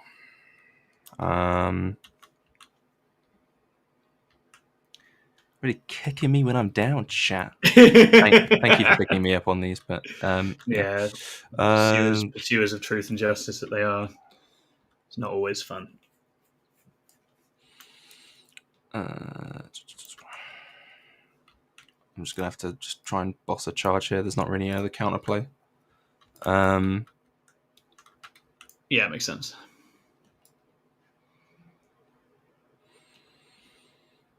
I can't get them to anywhere good, so I'll try and advance them as well. I'll just sit on the objective and hope you don't kill me. 4. I think I am quite confidently out of stuff that can kill those guys. Well, the troop not at the other end, maybe. maybe. It's not that. It's just that you can just like throw a couple of shooting things at this and hopefully kill one. Yeah. Oh, and then flip it with the cabs. I get you. Yeah, that's all I'm saying. Because that's all I can do really. There's not really much else I can do against you.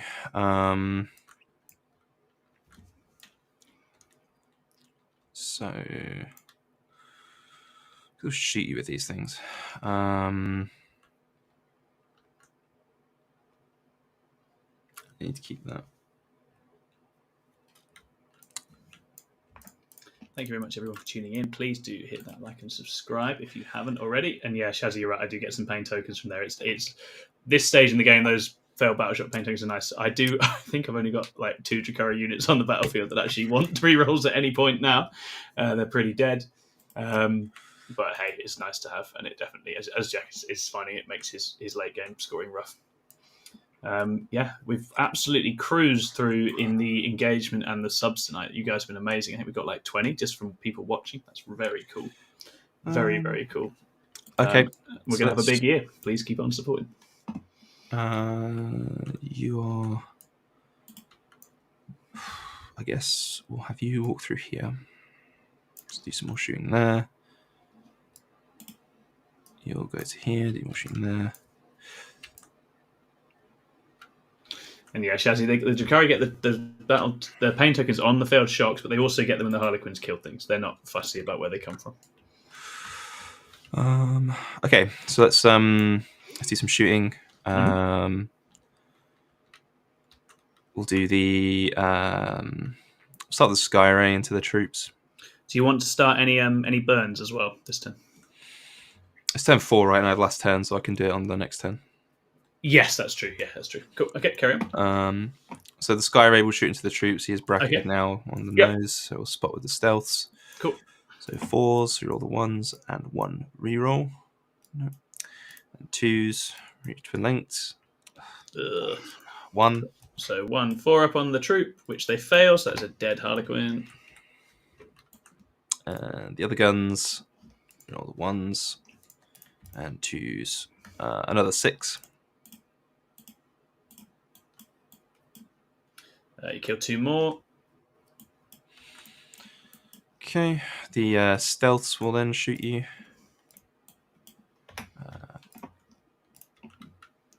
4s. Should have just spotted for them, really. Just 3 wounds. 3 wounds from the stealths. 4s. You kill 2 more. The devilfish will shoot you. This does matter for splitting it, so we'll spot with the other unit of stealths. Yep. So this is on 3s because it's a transport, it doesn't bracket. And 2s. 4 damage 1s. 4 damage 1s. You kill 2 more. Then the drones. Another 3. Nice. Kill another one. We've still got the Cadre Fireblade, so I guess he'll give it a go. Yeah, absolutely. His normal gun for 1 wound. Nice. So 1 4, which we fail. Another one dead. And then his drones. Re-rolling. 2 more wounds. Nice. So 4's here. Save those last couple. Okay. So we've got 1 clown and the troop master left. Okay. As chat says, you forgot the unit has stealth. Oh, I did, yeah. Oh well. Look, didn't matter for the Sky Ray because he was already at -1. Yeah, So. don't worry about it, guys. It's fine. I say I have forgotten that in every game, and this is why I've got a way to go with this detachment. Yeah. Absolutely. Ultimately, Tom's going to absolutely roll over this game anyway, so I don't think it really matters. And then my other last chance here is to try and charge the guy into the solitaire. Yep, go for it. On an 8, I think it was. And He you are makes in it. on a 9. Lovely. Huzzah. He's only got 3 wounds. I will tank shock him. Yeah, you will. Let's go.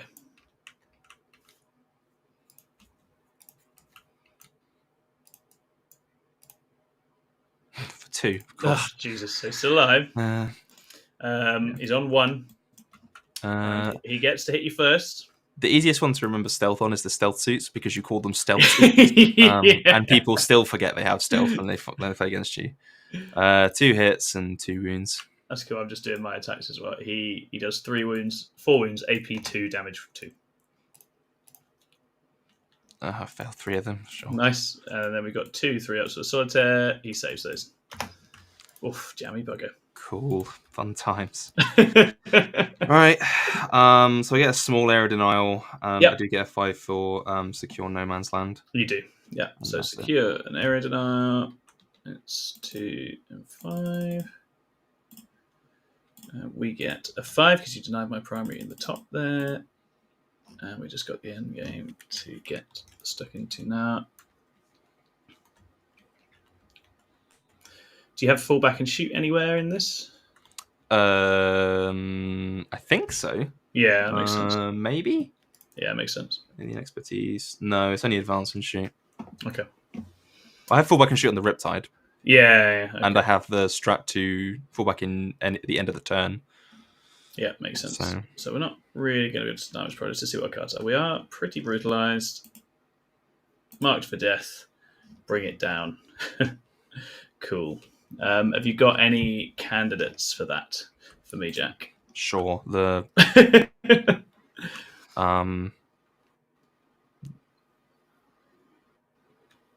This unit stealth suits at the back. Belen. Okay, yep. The Crutox Rampage. The Crutox, yeah. And the Riptide, I guess. There's no point actually doing the Riptide. We'll do the... Yeah, no, the Riptide I could kill. We'll do the Sky Ray. Cool, okay.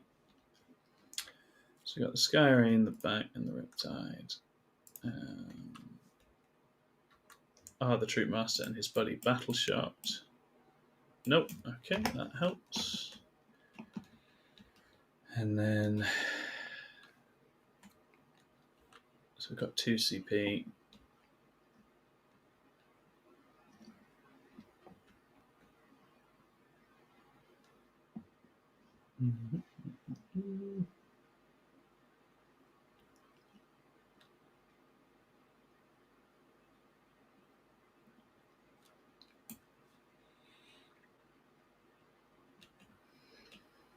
Flappy Birds will come this way.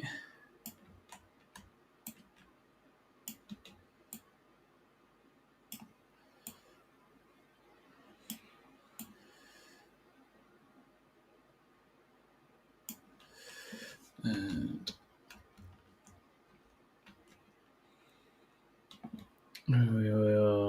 Is the Solitaire Battle Shocked? It's a good question.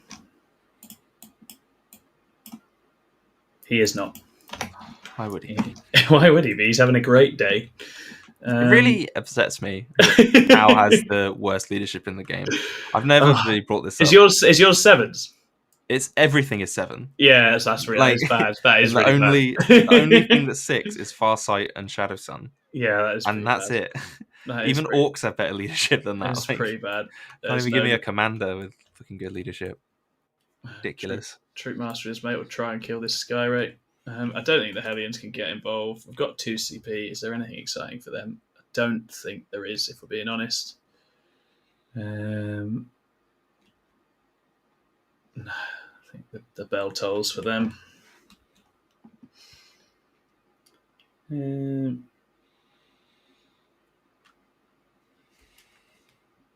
Yeah, there's not much going on.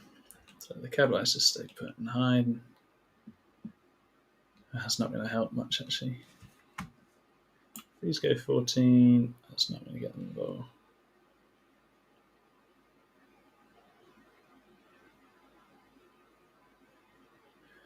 No, that's not much good.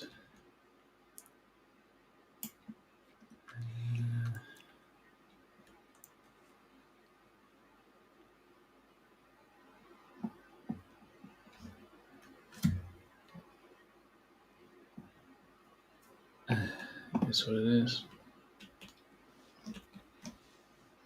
Mark and bring it down 2 CP. Yeah, I mean, it's worth a go. Okie dokie. So we will just empower the Haywire Scourge. We have 2 CP. We will chuck them at the Riptide and we'll pop sustain hits on them. They're going to be hitting on 5s. I'm assuming you've fallen back the Solitaire, right? No, he was going to stay in because okay. it's -1 to hit you, right? But it's like I need him in case these fuck it up. So 5s are rolling with sustain. It gets the full 8, cool. Which is why this is bonkers. 4s are rolling 1s because the Harleys are currently winning the wager, and he's dead. I don't blow up. Yeah, that's cool. Makes sense. And they will flap and scout this way for all the good it's going to do them. We'll start burning this objective with these Hellions. The troop will chuck a grenade at the Skyray.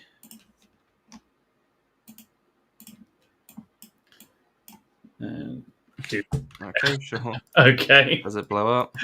Fucking hell. At least make it so you have to try. That was ridiculous.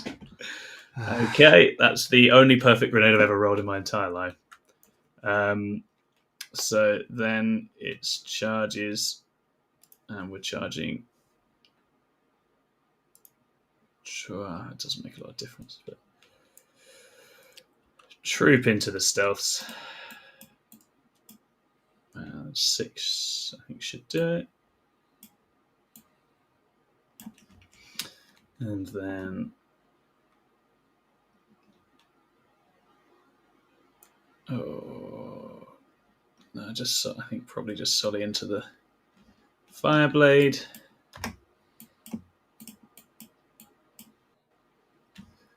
For 6. Have you got enough to interrupt anywhere? I'm not going to interrupt. Yeah, you're not going to. Okay, so I think Solly will probably kill the Fireblade. Yes. And then I don't, but the troop don't kill the stealths. I think you need to roll that one out. Yeah. So I don't want your pity, Tom. So the troop, they're not. Oh, they. No, they're not winning. No, the grenade wouldn't count, so they are losing the wager again. So he does reroll, and then he does your T4. So it's 5 AP 2s, damage 1s.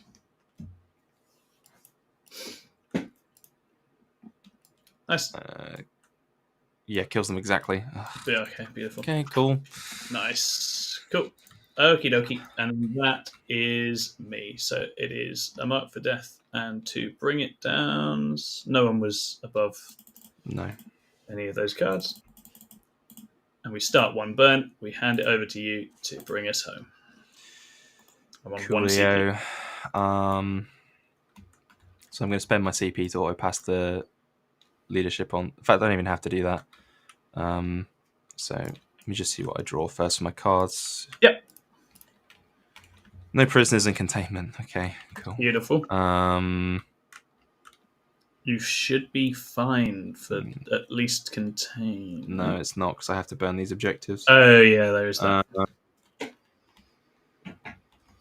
No prisoners. Yeah, spend a CP to auto pass the Devilfish. Yep. It then goes here and does a containment. Yep, so you get a contain, you will get a burn. 3. We burn this objective. Yep. We burn this objective. Yep. So we'll hold 2 and we'll burn 2. Yeah, are you allowed to burn? Oh, no, sorry. What's that, sorry? Are you allowed to burn multiple in the end game? You can, but you don't get points for burning them both. Oh, I see. I get you. Yeah, that's cool. Yeah. I don't think. So you could burn my home one and you'd get 10 for that, right? Yeah, which is more than... Yeah. So you'll get... thingy. So let me just double check. I don't remember where the primary card is. I didn't get it out. They're up here. Oh, there it is. There it is. So mission rules, Scorched, end of battle. Yeah, so it's 10 if it's the opponent's one. Oh, instead. Yeah, 10 instead. Yeah. Yeah. So Yeah. it's fine. Yeah. Cool. So, you get 20. what I do at that point is he goes here instead and just shoots everything at this troop and try and gives me a prisoner point. Absolutely. Yeah. So the burst. We'll use the stealth to spot 3 wounds. Yep.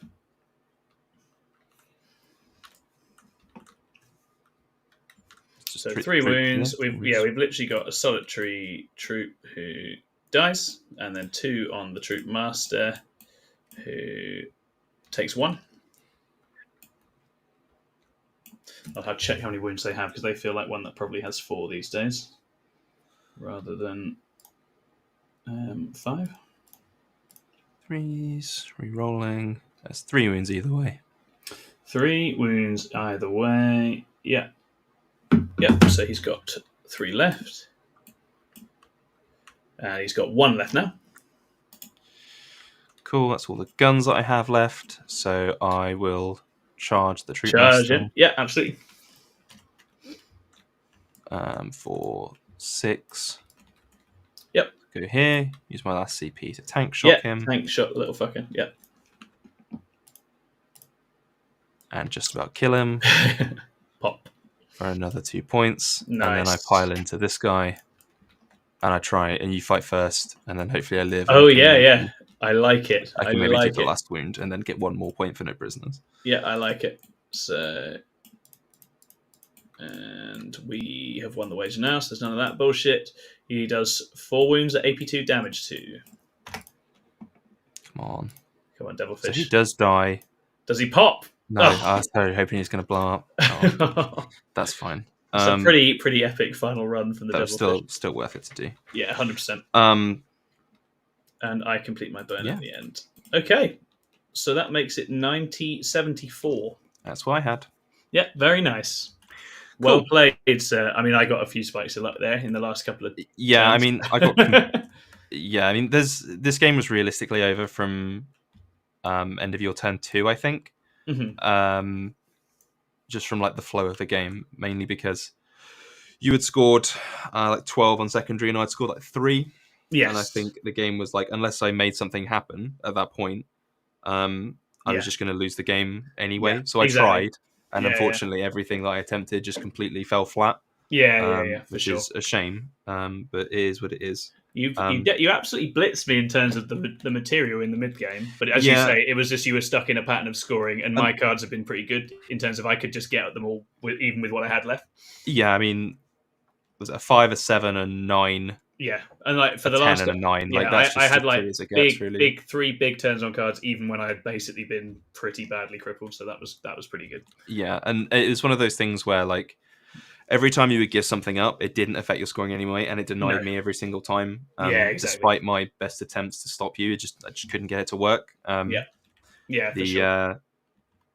So there was just like no thing I could do there. I think in terms of like matchup, I don't think Tau really have a good matchup into Drukhari, despite what Drukhari players will say, because Scourge are absolutely broken into Tau. Or especially now with this attachment, Haywire Scourge are incredible. Like, even Lance ones are because you can't touch them as Tau. They're completely like unless the Drukhari player just gives them to you, you just can't touch them. I'd agree. And if you had 3 units, you'd have 2 left at the end of the game here. Really, let's be honest. And I think 3 is very expensive to bring now. But in this particular matchup, they are horrific. So it's like I also don't have any real form of counterplay for the for your combat unit. You're on this particular map of UKTC. It's kind of a similar issue that we had like before when they had the magic box train here. You sit in this spot. You can't be shot by anything unless it's fast enough to move from like back here all the way over to here. Which there just isn't anything in Tau that does that. No, for sure. Unless you get like really lucky with an advance out of a Devilfish or something. So like when you had the court here, there's just no way I can interact with it or deal with it, and the Yeah. Scourge, the two Scourge I can't interact or deal with. Yeah. So I had to kind of make a play to try and get them out, which I did. Yeah. But like, Yeah, I think in terms of getting things out and dead, you did a very good job because it's all dead, it just cost me a lot to do that. Yeah, Like, exactly. I was kind of hoping that Farsight would still be alive and he could bugger off with them. Yeah, because interlocking then maneuvers, he could do some cool stuff. Yeah, and then do some jank. Like he could go over here or something, and then they got other issues, but everything just kind of fell over, and kind of it wasn't really able to put much of a defense against you, which is kind of a bit sad. But like, just obviously that's the way it goes sometimes. Like yeah, for sure. You can't play against that. Yeah. In terms of playing it differently, I don't know. I think I'm too close to it at the minute to think about it properly. Yeah, I would be interested to see it played where it's all on the board from the start and you're pushier with it. I'd be interested to see it. I really don't see. But I don't know. As you say, it's not a given here.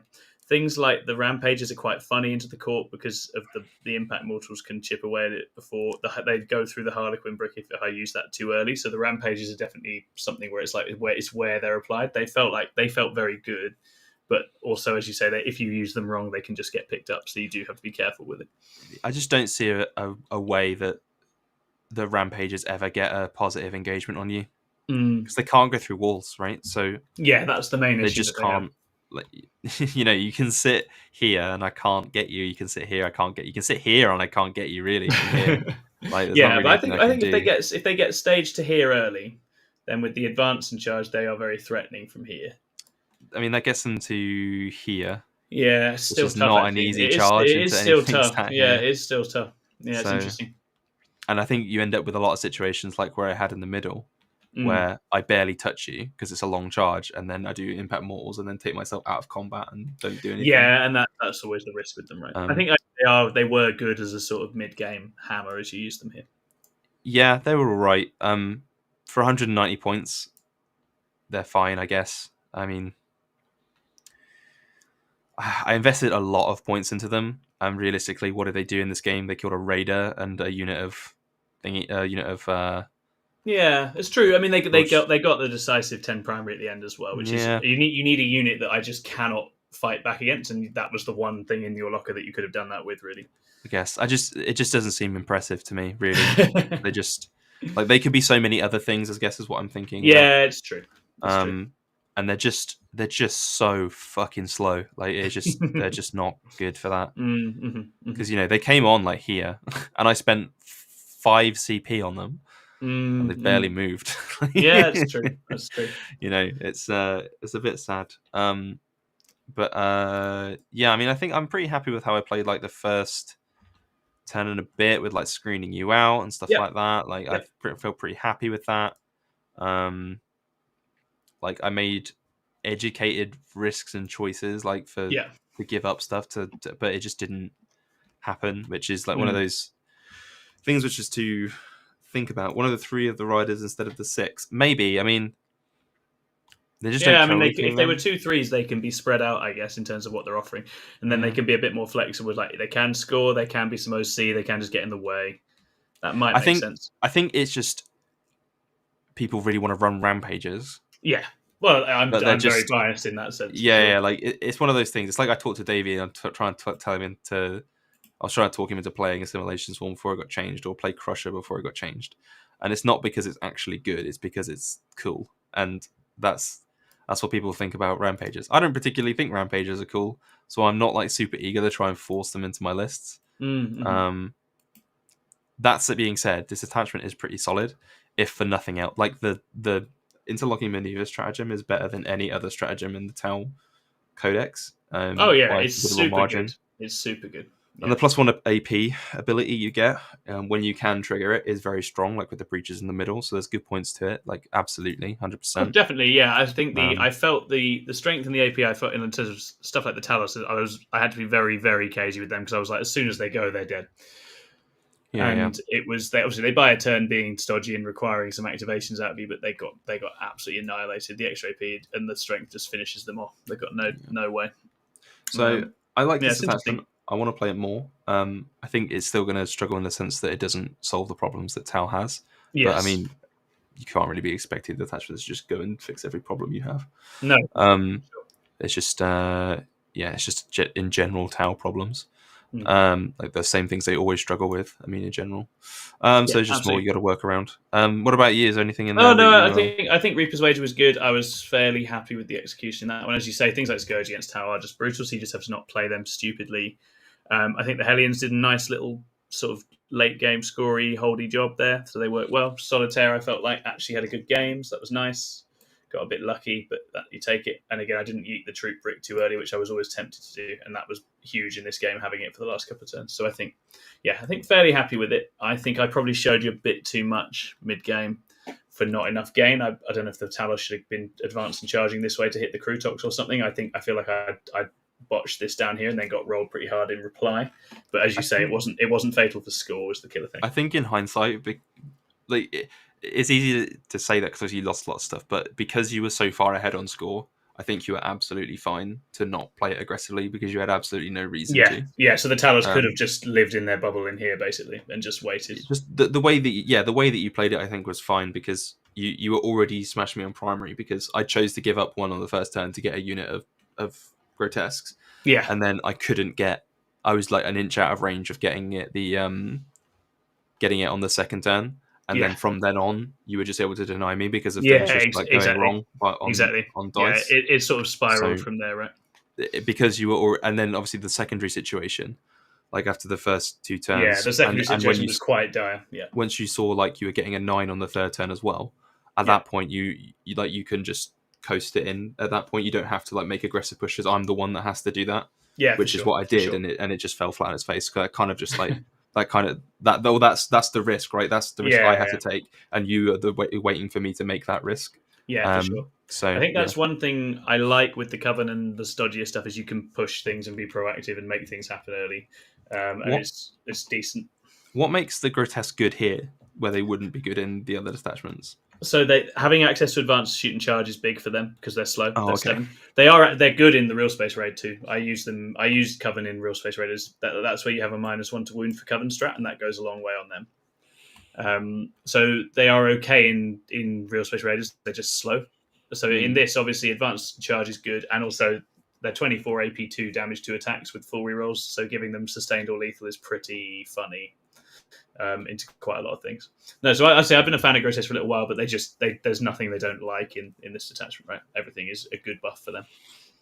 And that's in this one, that's the sense. I think the key thing with Reaper's Wager is just, although it's disguised as a Harlequin detachment, the actual toolkit is the most permissive Drukhari have had.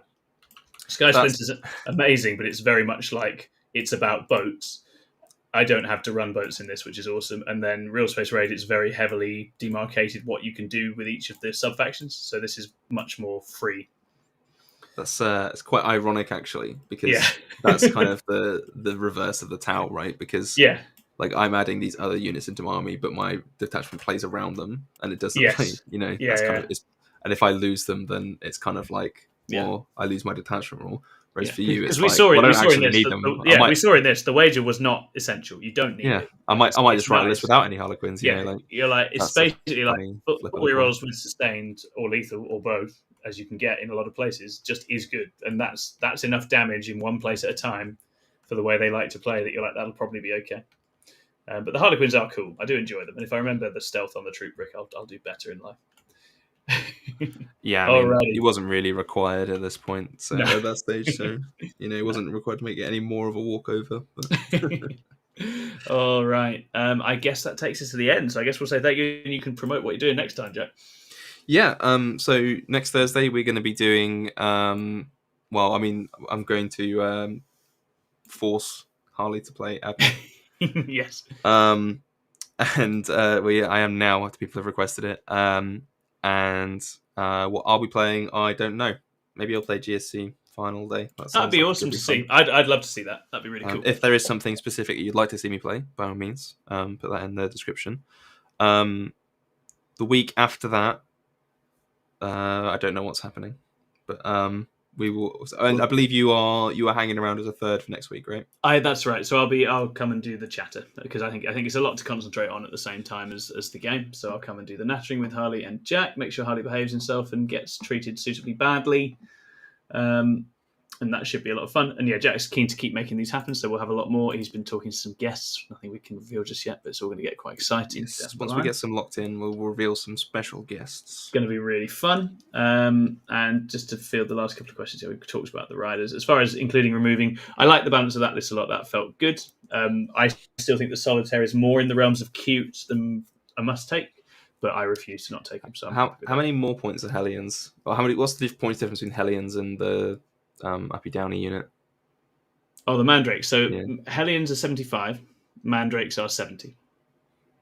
And so the Hellions, this is not a game where the Hellions needed to do anything, but they're marine killers, right? So that they are actually useful in certain games as early trading, depending on the kind of army you're playing. Whereas a Mandrake can't do that. Yeah, I was thinking if you're using them exclusively as scoring pieces, I can't imagine the Mandrakes being worse than that. But if you it's that they actually have good shooting and weapons for killing sort of chaffy units as well. It's just they are 2 wounds each with a 6-up invuln. So if they were anywhere except where they were in that game, you were just hoovering them all up. Wonderful. All right. I think that's going to be us then. Done then, guys. That was Thursday Night Fight. There'll be more to come. Thanks to the lots of you that tuned in. All right. Until next time, guys. Bye-bye. Bye.